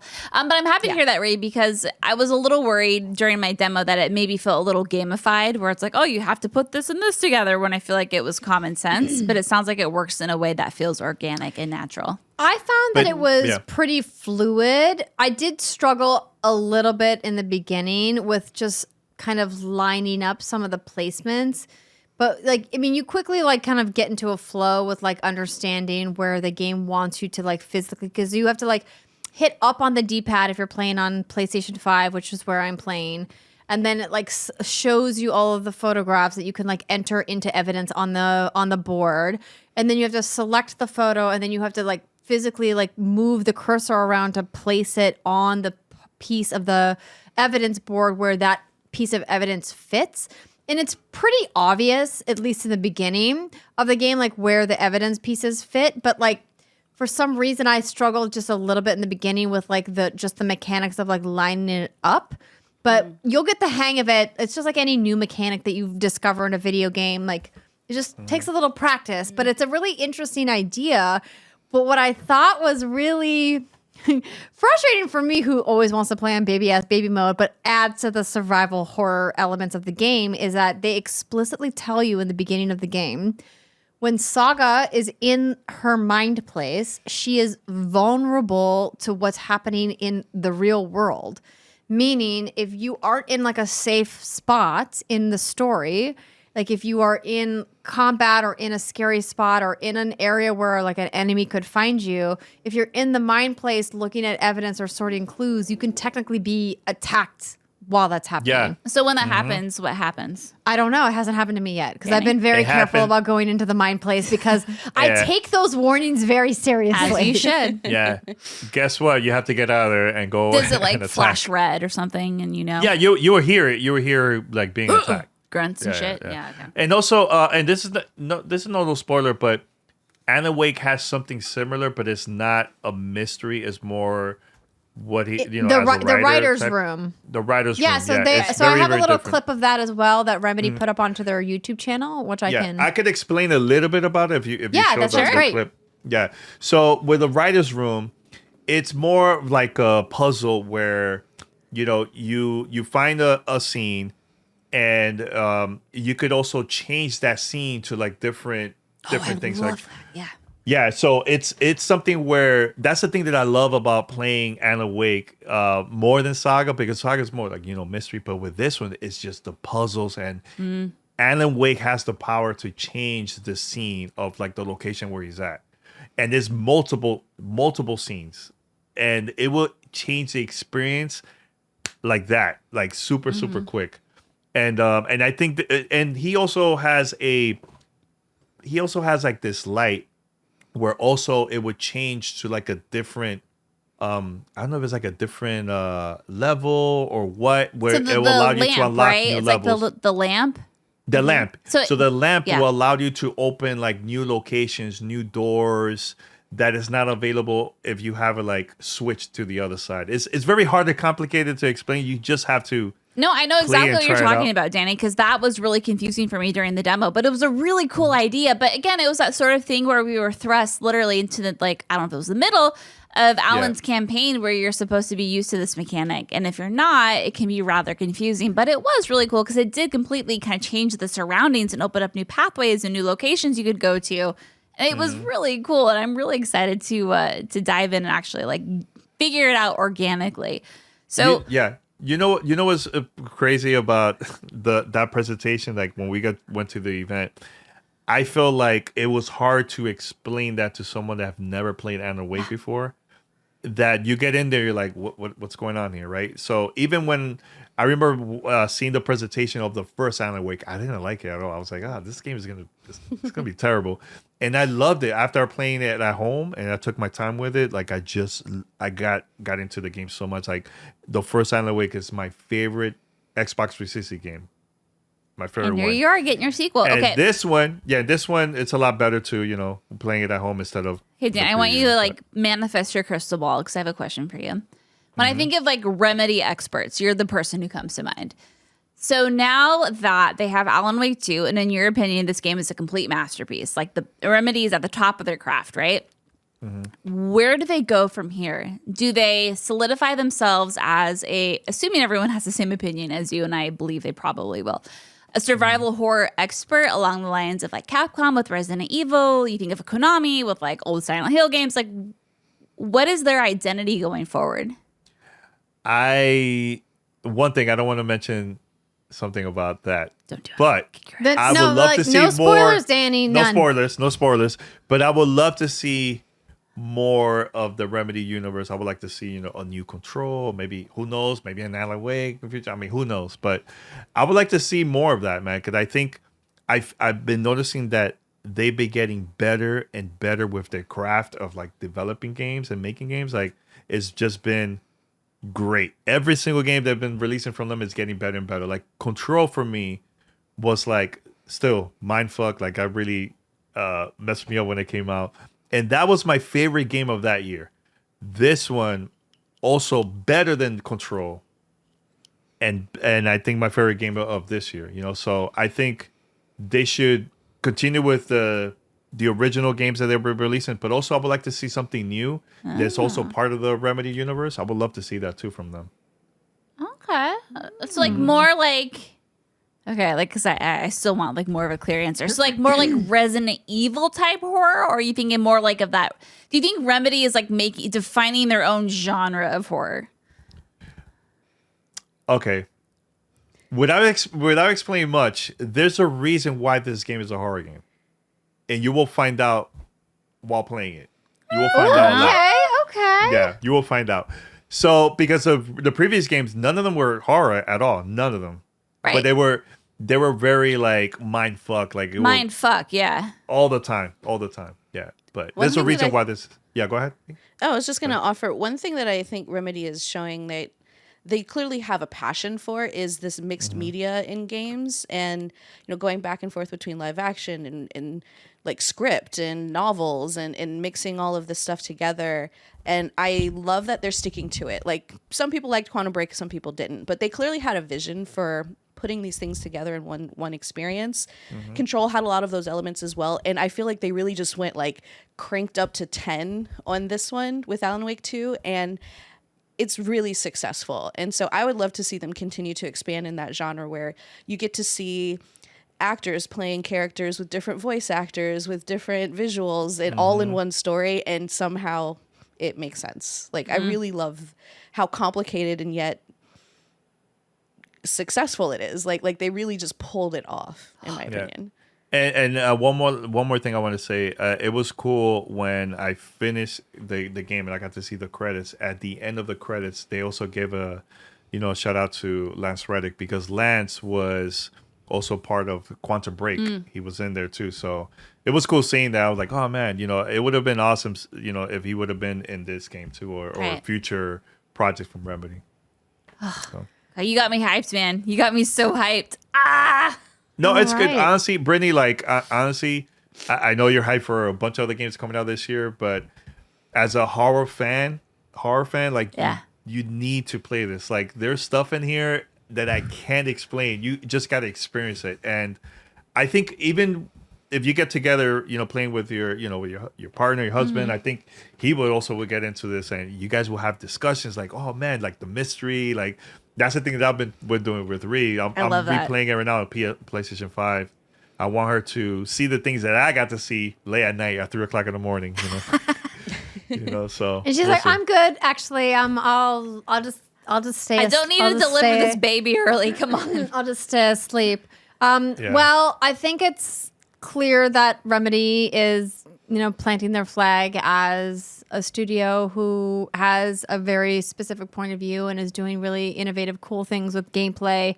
I'm excited to see what everybody else has to say about the game. We're recording this ahead of the review embargo, so we actually don't know what our peers think of the game. But by the time this podcast comes out, the game will be live for everybody to buy. Which is a really unique situation to be in. We don't typically find ourselves in this situation with games that are of this caliber. Usually when publishers, just to kind of peel back the onion a little bit on the review process, baby. Usually in video game development, in the review process, if a publisher is confident that their game is going to get good marks or even good to middle remarks, you usually get the advanced copy of the game, earlier and earlier. If they're not as confident in the marks that they're going to get in the game, you get it closer and closer to launch. And now there's always exceptions to the rule. Yeah. And there's always games that are better than you think they're going to be, and there's games that are worse than you think they're going to be, right?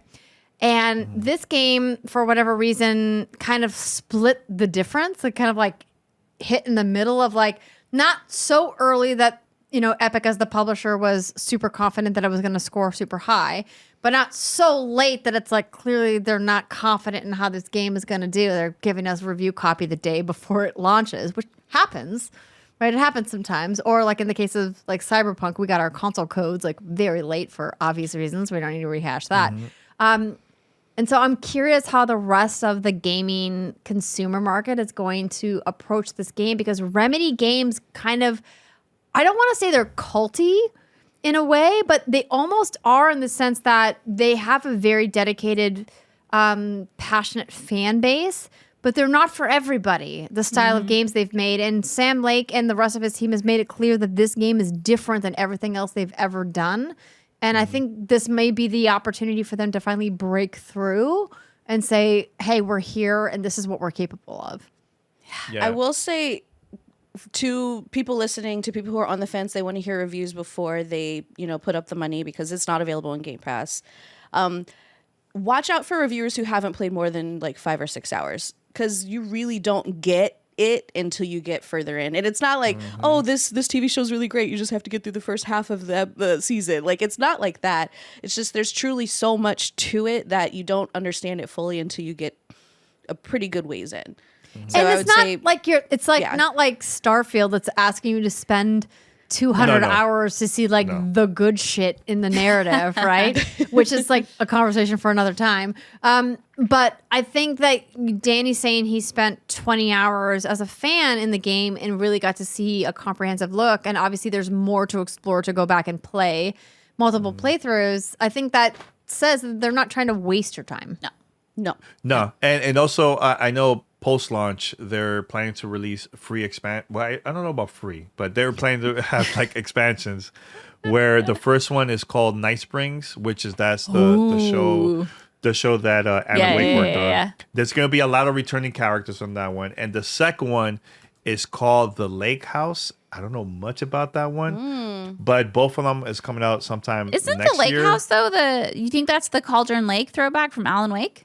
Yes, Yeah, like where he went to do his writing. Where everything Yes, fucking hit the yes. fan? Yeah. Wow. But the house is so small, so I don't know what's going on in there. Like it's something beyond that house. I mean, who knows? Oh my gosh. I Yeah. am so excited. Well, dude, Danny, thank you so much. Like, I was already excited for this, but now I'm like even more freaking hyped.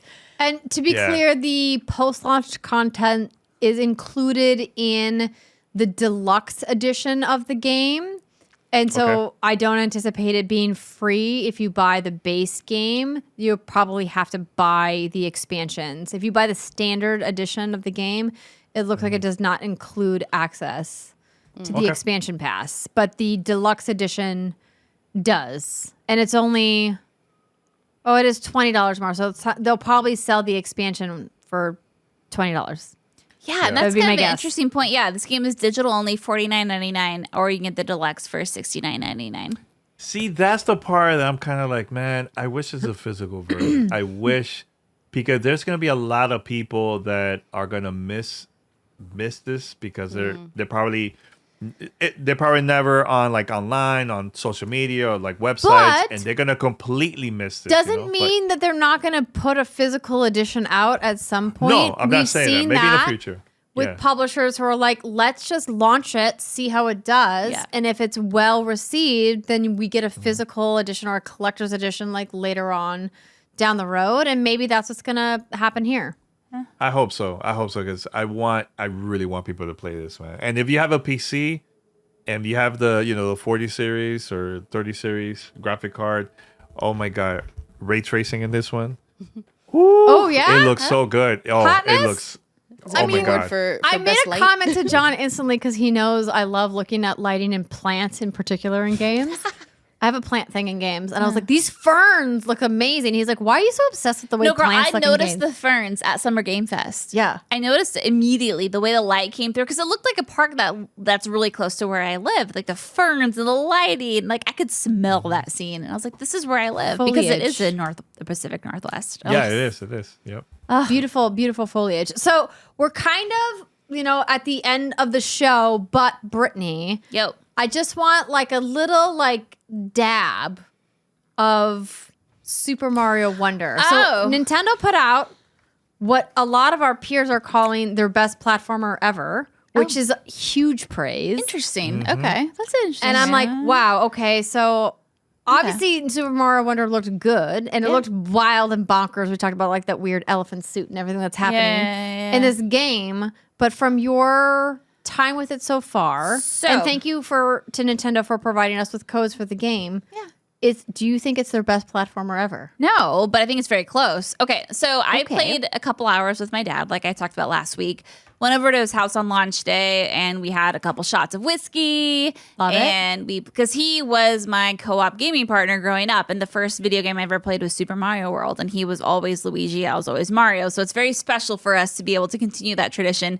Now that I'm 35, but I will say, so old. you're only 35. 5 years older than me. That's not that much. You and I are neck and neck.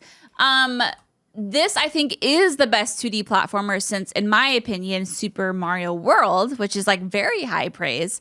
What I really do love about Super Mario Wonder is that the controls, and my exact quotes are tight and not so slippery. Ooh, I like it. I feel like in other 2D Mario games, like what I love about Super Mario World is, Super Nintendo for you young children out there, is that like I feel like you push right on the D-pad and Mario or Luigi moves like an adequate distance, right? Like you could control your dude. He didn't always feel like he was moving on an ice level. But as Nintendo explored more 2D Mario games, I feel like it got slippery. There was some weird physics involved. It's why I stopped playing these Mario platformers, to be honest. You're right. Like you're nailing it. Like it felt too slippery. It was no longer fun. And like I will say, like I'm probably the best Super Mario World player I've ever met. Like I am. I've been playing that game since I was 5. Whoa, hold on. You and I can go back and forth Hold on this on. because I think you're about to challenge me. Super Mario World is my favorite Super Mario game. Okay, it's mine behind Super A lot Mario of like RPG. you posers out there are like Super Mario Brothers 3. I'm like, nah, girl, Super Mario World. Yeah, Super Mario. I love you for that. Oh God. But no, like so the control. hot. I will say, I think this one controls incredibly well. I love that you can't like knock your partner off the edge now, and I don't remember all the physics in all the other games, so like don't at me. But what I do love is my dad, who's probably one of the worst video game players of all time. He still does not know how to run in a game like this. Oh, no. Where you push wide. He's been playing as long as I have since I was 5. So you like 30 years. I almost said 20. I wish 30 years he's been playing. He still can't comprehend it. But like he can still play this game. He can still like do good at it, and he can still muddle his way through it. And you can choose like the Yoshis and the whatever the little purple guy is, and you can't take any damage when you do that. The downside to selecting those characters is you can't use powers, is according to my dad, is what I'll say. Like take that with a grain of salt. He just doesn't know the right button, right? He just probably doesn't know the right button. But no, I mean, other than that, though, it has been an absolute blast. Each level is just absolutely packed with personality. The elephant is fun. The collectibles are fun. Basically, this is like, what if Mario did drugs? That's kind of what this game is. That's why it's called Yep. The The Wonder, dream. Yeah. right? Y'all, like, you know what I'm talking about. It's like he fucking gets high every level, and the entire level changes around you. But Those mushrooms aren't the ones we thought they were. they are. We always thought that, right? And now we know for sure. An elephant, oh my God, the elephant is so charming. You can suck up water, you can hold water, you can spray water. You have, like, again, these little, like, purple collectibles. You have these star seeds. He's just so rotund. I love it. I mean, it's the most random fucking thing I've ever seen in my life, but it works.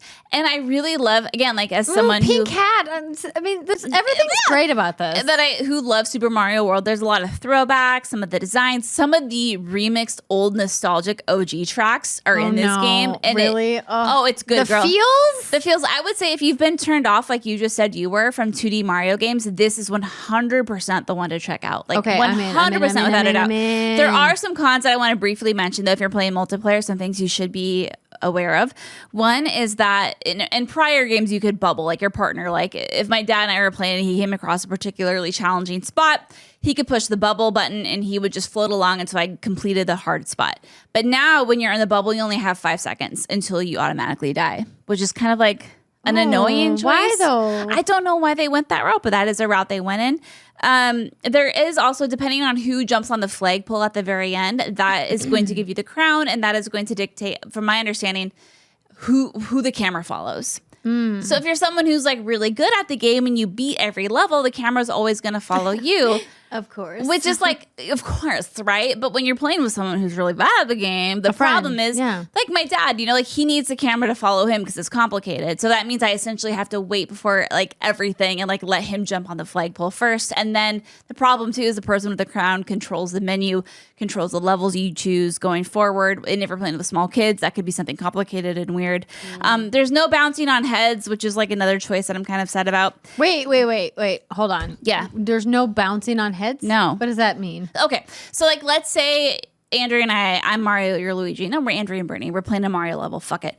And above us is a big question block. And I look at that and I'm like, girl, you stand underneath the question block. I'm going to bounce in your head, but just give me extra airtime and I'll be able to hit that block. Yeah, you can't do that in this game. Why? Right. I don't know. It's something that they got rid of. It was a choice. It was a choice, but there's a whole bunch of other cool things that I haven't been able to dive into fully. Like there's badges and there's stores and like cool stuff you can do. But like what I will say, the music, the throwback designs, the levels, the personality, like this is probably again my favorite 2D Mario since Super Mario World. And I've had an absolute blast playing it with my dad. There's a few like weird changes to multiplayer that I'm not a huge fan of, but like it hasn't stopped me from playing it with him, having fun. He's been playing it every night. What do you mean weird changes that you're not a fan of? Well, like I talked about, like the 5-second bubble thing. Oh, okay. Like why do you die? Why does the crown always have to follow like me just because I'm like the better player? Like I wish I could manually change that. But like, and I love the physics of it. I love that you can't knock people off, and it's kind that way. But it's a lot of fun. So Well. I'm really excited to hear. Oh wow. Everything froze. Except for Ree and Danny didn't freeze.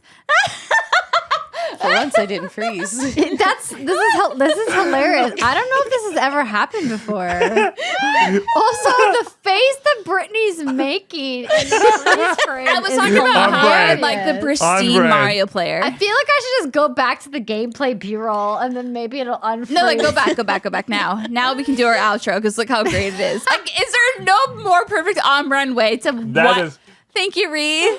To to kick off our hiatus of episode 350 that a technical my face is like weirdly like because I'm clearly trying to manage the B-roll. I'm looking at the screen. Look at your hand on the mouse. It looks like you don't believe Brittany. She's and like, I'm like trying to convince you. Oh my god, this is the best. This is so on brand. YouTube.com/what'sgoodgames. Like check it out, friends. look at Ree try to bite. Ree, why don't you lick my hand? It's clearly, clean. OBS is having a moment. Girl, this is perfect. This is amazing. This is literally perfect. I wonder if my single shot works. Nope. Frozen. Check on mine. Frozen. Oh my god. Oh my god. So it's clearly a camera connection issue. But it's so perfect. Excellent. I think you should leave it. That's funny. Think we leave it. Hello, Governor. My name is Brittany Brombacher, and thank you for watching this episode of What's Good Games. We're going to miss you on the hiatus. Look at this plant. Have you seen how nice this plant is? I feel like we need to green screen this so people can use it in Put anything on my hand. Oh boy. So cool. Okay. Cool. The trailer's over. Let me see. I'm like, how do I fix this? I don't think you do. I think it's perfect. I think the way I fix it is to maybe refresh the shot. So Danny, have you played any of Super Mario Wonder? Yes, I love it. I love the game. The only thing, and Brittany, you tell me if you feel the same about this. The only thing is those flowers that talks. It gets a little old. They don't shut up, Danny. That's the problem. They don't shut up at all. I love. Did you see how someone modded some dick comments in there? They're like, "Shut the fuck up, asshole! Or you're stupid," or whatever it was, and it shut up. Really, with voice? Yeah. Voice It was a and mod. text. Reed, do you know what I'm talking about? I do, yeah. I was watching a video of Inside Gaming, and they pulled up a couple of the clips. They're very, very vulgar. Oh my god! And then yeah, Nintendo they could sent like slip a in voice huge ass lines and the ban. text as well. Yeah. Yeah, and this is the first time we get to hear the new voice actor that plays Mario. Oh yeah. the I game. mean, I never even noticed. Did you? I mean, like, I couldn't. oh, I Reed, didn't where'd you know. go? Welcome back, ladies. Oh, Welcome hey! back. Where's Reed? Where's Oh, Ree? there you are, baby. Oh wait, hold on. Oh, now she's frozen. now- I love this. So wait, you fix it and you give it to Ree. I caught the virus. YouTube, like again, audio listeners, we know you're our primary audience, but if you have a second, you just got to go to youtube.com/what's some shenanigans. This It's is like the amazing, perfect thing Gold. ever, and my God. 350. Brittany, so Yo. I've been playing Mario Bros. Wonder single player. One thing that I love to do, also playing online, where you will play with a lot of other gamers from around the world, but as ghosts. So when you die, you could also revive yourself while playing with them. You'll see them like in the level. Have you tried that at all? No, but actually, question for you: what's the point of the little stands? Those help you to revive back. get you back. in the Explain, game. please. Like my dad, like I don't know how he does it, but he'll randomly place one. I'm like, how did that happen? He's like, So let's I say don't you die, and you become a ghost, and once you touch that little stand or a player that's playing there too, it will revive you back. You only have like a few seconds, so like what, 5 seconds or so to come back. Okay. Yeah, but it's good. It's good. Yeah, I mean, yay, Nintendo. I just still really want Super Mario RPG, and I want a new Mario 3D game. You know what I mean? I'm waiting for. I want a new Galaxy. That would be yeah. cool if they could bring it Super back. Mario Yeah. Galaxy 3, you cowards! Make it! Yeah. Do it! And I think it's time for a new Mario Kart game too. Well, I mean, Super It's Mario about Kart or like Mario Kart 9 has been like overdue for like 5 years. But Nintendo's making so much money from 8. Why would they? I mean, I get that they're like, we have another expansion pass. We're doing this cool thing, another pass. But I'm like, can we do a new thing? I feel like we're not going to get a new mainstream Mario game until the next Switch, We're till not the next getting console. a new Mario Kart game until they start seeing revenue decline and slow down, and then we will get something announced. How dare Yeah. you? That You know I I'm right. disagree. You know I'm Hopefully- right. Nintendo doesn't have like super decline periods. They have like That's why we haven't gotten a new one in 50 fucking years. we're gonna have mini Yeah. dips, but fuck. Only during the Wii U days. I think that was the only time it was like declining. And that was a pretty short period. Very short. And they still And did they had- pretty well because like Wii was still selling like gangbusters when Wii U was flopping. And then they Yeah. swiftly moved into Switch. You know what I think I'm going to Yeah. miss the most about during our hiatus? Is just bitching about Nintendo's decisions. And then continuously buying everything. And continue buying it. Yeah, I mean, that's it. I buy everything, but I bitch about their shit all the time. Yeah. It's we care. It's we bitch because we care. We love. Yeah. Yeah. I'm excited to see what's next from Nintendo. I'm very excited to play the new games and see the specs in this system too. Because look, it was a game changer seeing that as a handheld. I remember the first time playing Zelda on a plane. I was like, I can't believe this on the go. What? Yeah. Yeah. This is not no 3DS. This is next level. Oh my god! And look, now every other company has a handheld. I mean, there's a good chance during our hiatus we're going to hear something about Nintendo's next console, which is like never fucking know. wild, right? You never know. I mean, it has to come out. It's coming out next year. I mean, I'm Yeah, convinced. I can see it next year. I could definitely see it. It has to. It's not going to be as powerful as the current consoles, but No, gonna it's like be what's up there. What is it like Xbox? Like last gen. like Xbox One. That's fine because right PlayStation now 4. it's as powerful as fucking first gen. It's fine. It's Yeah. great. Yeah, and the games are still good. That's a I'm whole- aggressive. No, that's a whole conversation for another time. No, you're not. It's not aggressive. It's just real. No, It's that's just not even real. fair. That's not even fair what I just said. I'm just salty. It's fine. I love Nintendo. Just do better. Same. But Super Mario Better online. Wonder, That's cool. great. It's fantastic. Yeah, Great. absolutely. Excellent. Yeah, it's wonderful. I mean, a lot of Nintendo. I'm playing a lot of Nintendo Switch games, and I fucking love them. Well, I would love to conclude this episode On a high note. talking about our two wonderful parents to be Aw. and hearing about what you guys are excited for in this next chapter. Because Brittany and I have spent a lot of the last 2 years on What's Good Games, talking about what it means to us to be gamers and parents. And a lot of our audience, people who are listening and watching the show, have reached out to us to say, thank you so much for sharing your perspective. I'm also a parent. I also game. And I feel the struggle of trying to game, but I still love video games. And I love the experience of being able to share video games with my kids as they get older. And would love to just talk to you guys a little bit about some of the things that you're excited about for this like next phase of your life. Because it's like a huge moment that's about to happen. Yeah. Yeah. You know, this year has been life-changing. And let me tell you, life-changing. Seeing the whole process and, you know, finding out the first day that it was official, you know, for me and Ree.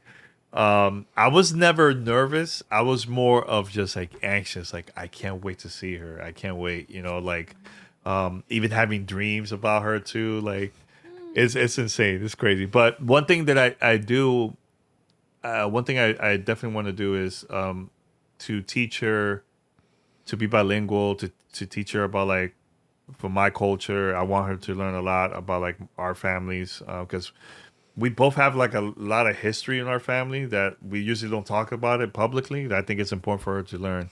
Yeah. And just that, this has been great. Like Ree has been amazing. And I know it's been rough the last few weeks, but we're almost there. We're almost in the goal line. We're almost there. Shout out to Ree. Super close. Girl. Yeah. And I can't wait to dance with her. I can't wait to dance with baby. Mama and baby dance is gonna happen. It's gonna be great. What about you, Ree? I mean, I'm looking forward to so many things, right? Like I've had this conversation, obviously off the camera, off the show, but when I think of our daughter, I think of not only like labor, but also like her being a newborn and her being 6 and her going to school and her like bringing home some douchebag. It's inevitable. Her teaching the kid me new brings home a things, douchebag at some point, right? Right? Like I can see everything that I hope I'm around to experience that could be part of her life, and hopefully I am too. And I'm just really excited to create a new family member and to find another favorite person to add to this incredible life and community that Danny and I have been so blessed to be able to build. And more than anything, I just want to teach her like how we've come together and how gaming has been a huge part of that. But there's so many things that can connect you to other people, and it's always worth it to reach out. And it's just so rewarding to share the things that you love with folks. And I'm just so grateful that I'm able to do that here on the podcast. And I know we're going on hiatus for a very good reason and we'll be back, but I'm going to miss this, but I'm really proud to share this show with her. Like I'm proud to introduce her to you both and just, I don't know, bring her into this world that we love so much. And I just can't wait. I'm excited for all of it. Ree. You gotta stop. No, I'm literally like tearing I up know. over I'm here. like, I can't. I'm seeing doubles. They're like, oh, we need more baby lady gamers. Let's go. It's gonna be great. I just like is. we're obviously like so thrilled and excited for you, and we love that our community has been so supportive of Brittany and I being moms and talking about the struggles that we go through as being parents. And we know it's not just a mom thing, but like parents overall have struggles trying to pursue our hobbies and to pursue gaming, something that really encompasses so much of your attention. It's like, it's very difficult to play a video game and also be an active parent at the same time. And there will come a day when we get to play a game with our kid, and we're, I think, all looking forward to that moment. Can't wait.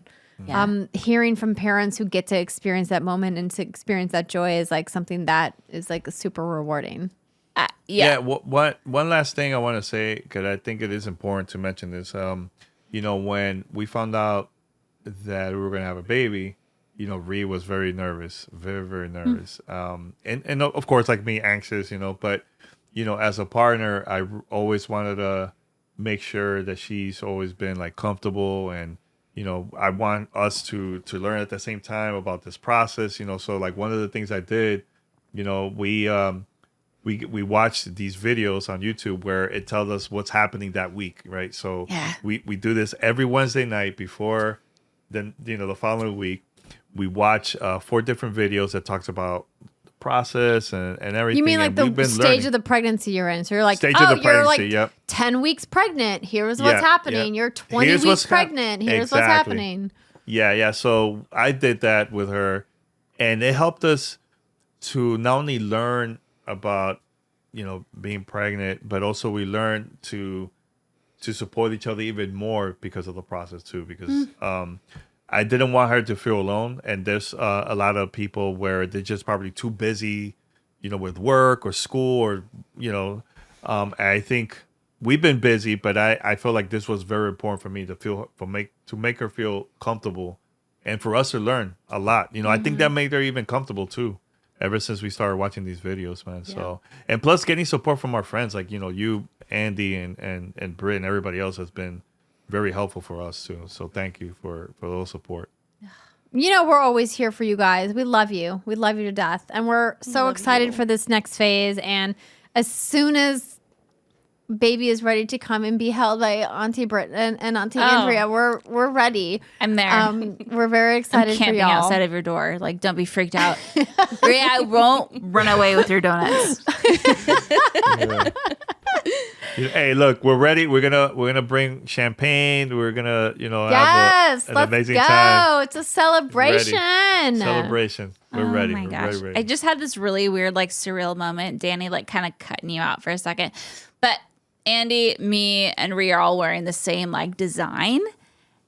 And the fact that, like, we started the show in 2017, none of us had kids, and now, like, here we are. Like, you and I have 2.5-year-old. Rhea's about to have a baby. It's like, damn, like, we've been doing this shit for a long time. Look how much our life has changed. We, like, created new life. Yeah, and I just, like, I'm really grateful for our partners. So John, Jason, and Danny, and our community that we've been able to do this. And we're taking this hiatus. We've had nothing but supportive comments. People understand. And I guess that's, like, all we can really ask for is try to understand, like, what it's like. And it's been really fucking cool to get all that support. And now all of you are hot MILFs. There you go. That's what I'm saying. Yeah. Let's go. Rhea, I will say one of my favorite moments when Jace was a newborn was finding a game, because they just, like, sleep and shit and they need to be fed from time to, whatever, is putting him on my lap and playing Ace Attorney. I don't know if you're, like, an Ace Attorney fan. But, like, find a game where I would sit down on my recliner. I would put down my, like, little caffeine. I put my water, my chapstick, my, like, hand sanitizer because, like, COVID and shit, whatever. My pillow that I think I gave you, like, a big, like, comfy gray pillow, a blanket, a pacifier, whatever. And I would just sit for, like, 5 hours at a time. I would not move. And I would just have Jace on me and I would just play Ace Attorney. So if there's a game that you can think of that doesn't require that much, like, that was such a cool moment for me, and I still think about that fondly. Because, like, listen, this is the best gaming time you're going to get. Because then they start moving. Replay Jade can think of a Empire. few. Now is the time. Yeah. Oh, I tried playing the Mass Effect was it the remaster or whatever it was, the first one that came out? Yeah, the collection. Yeah. I tried that, and I was like, this is way too intensive. But I found something chill, and it was great. Oh my God, Jade Empire is perfect. There you go. Your comfort game. It's going to be the best. you know what? I think I'll probably show her Tetris because I love Tetris. Dude, Oh yeah. It's very colorful. Are you trolling right now? No. I'm going to show her Tetris? Rhea or your Yeah. baby? I'm so confused. What? It's baby. puzzles. Oh, you're talking baby. about the baby. We're talking about Rihanna Rhea. playing a video game. You're like, I'm going to show her Tetris. And I was like, Danny. No, I'm talking With about the little me. her, the junior her. I mean, I'm obviously. trying to smack you, Danny. Listen, From afar. obviously wanna- you need to show your child Tetris. It's one of the most important video games in the history of video games. Yeah. Like it's like demonstrably one of like the most like ridiculous, innovative Don't get games her of all started. time. She's It- very, she's video very games- passionate about Video Tetris. games It's exist very because of Tetris. colorful. But like It's very yeah. colorful, yeah. Rihanna knows about Tetris. Your baby clearly doesn't know anything yet. She's But you still need a in bell vitro. that if you need anything, you ding, ding, ding, and Danny's going to come and be your servant and bring you anything and everything you need while you sit oh there yeah, with. we already got that set up. Great. Well, good. Baby will be on your lap. You'll be playing your game, and Danny will get his cute little maid costume for you and just like be strutting around the house. Well, perfect. Yeah, Danny. Look at Danny. He's got the little face. Remember your He's Yoshi, ready. your Yoshi face you're good at, Danny? Remember your Oh, Yoshi? the Oh shit! I was so sad I missed that. I know. episode. So good. Danny's so good. sorry, the camera's been cutting me No, off. no, so it I was can't perfect. Really fully, Danny, it was perfect. We got it.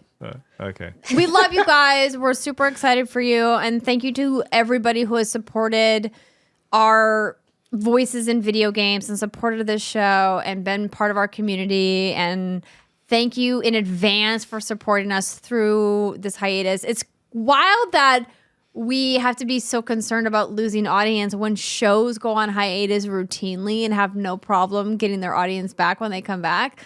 I mean, some shows take a year or two off or more between seasons and then no problem. But like as a podcast, for some reason, you stop doing episodes and people just abandon you forever. Yeah. And we appreciate everybody who's stuck with us and is going to continue to stick with us. And we love you and we love you guys.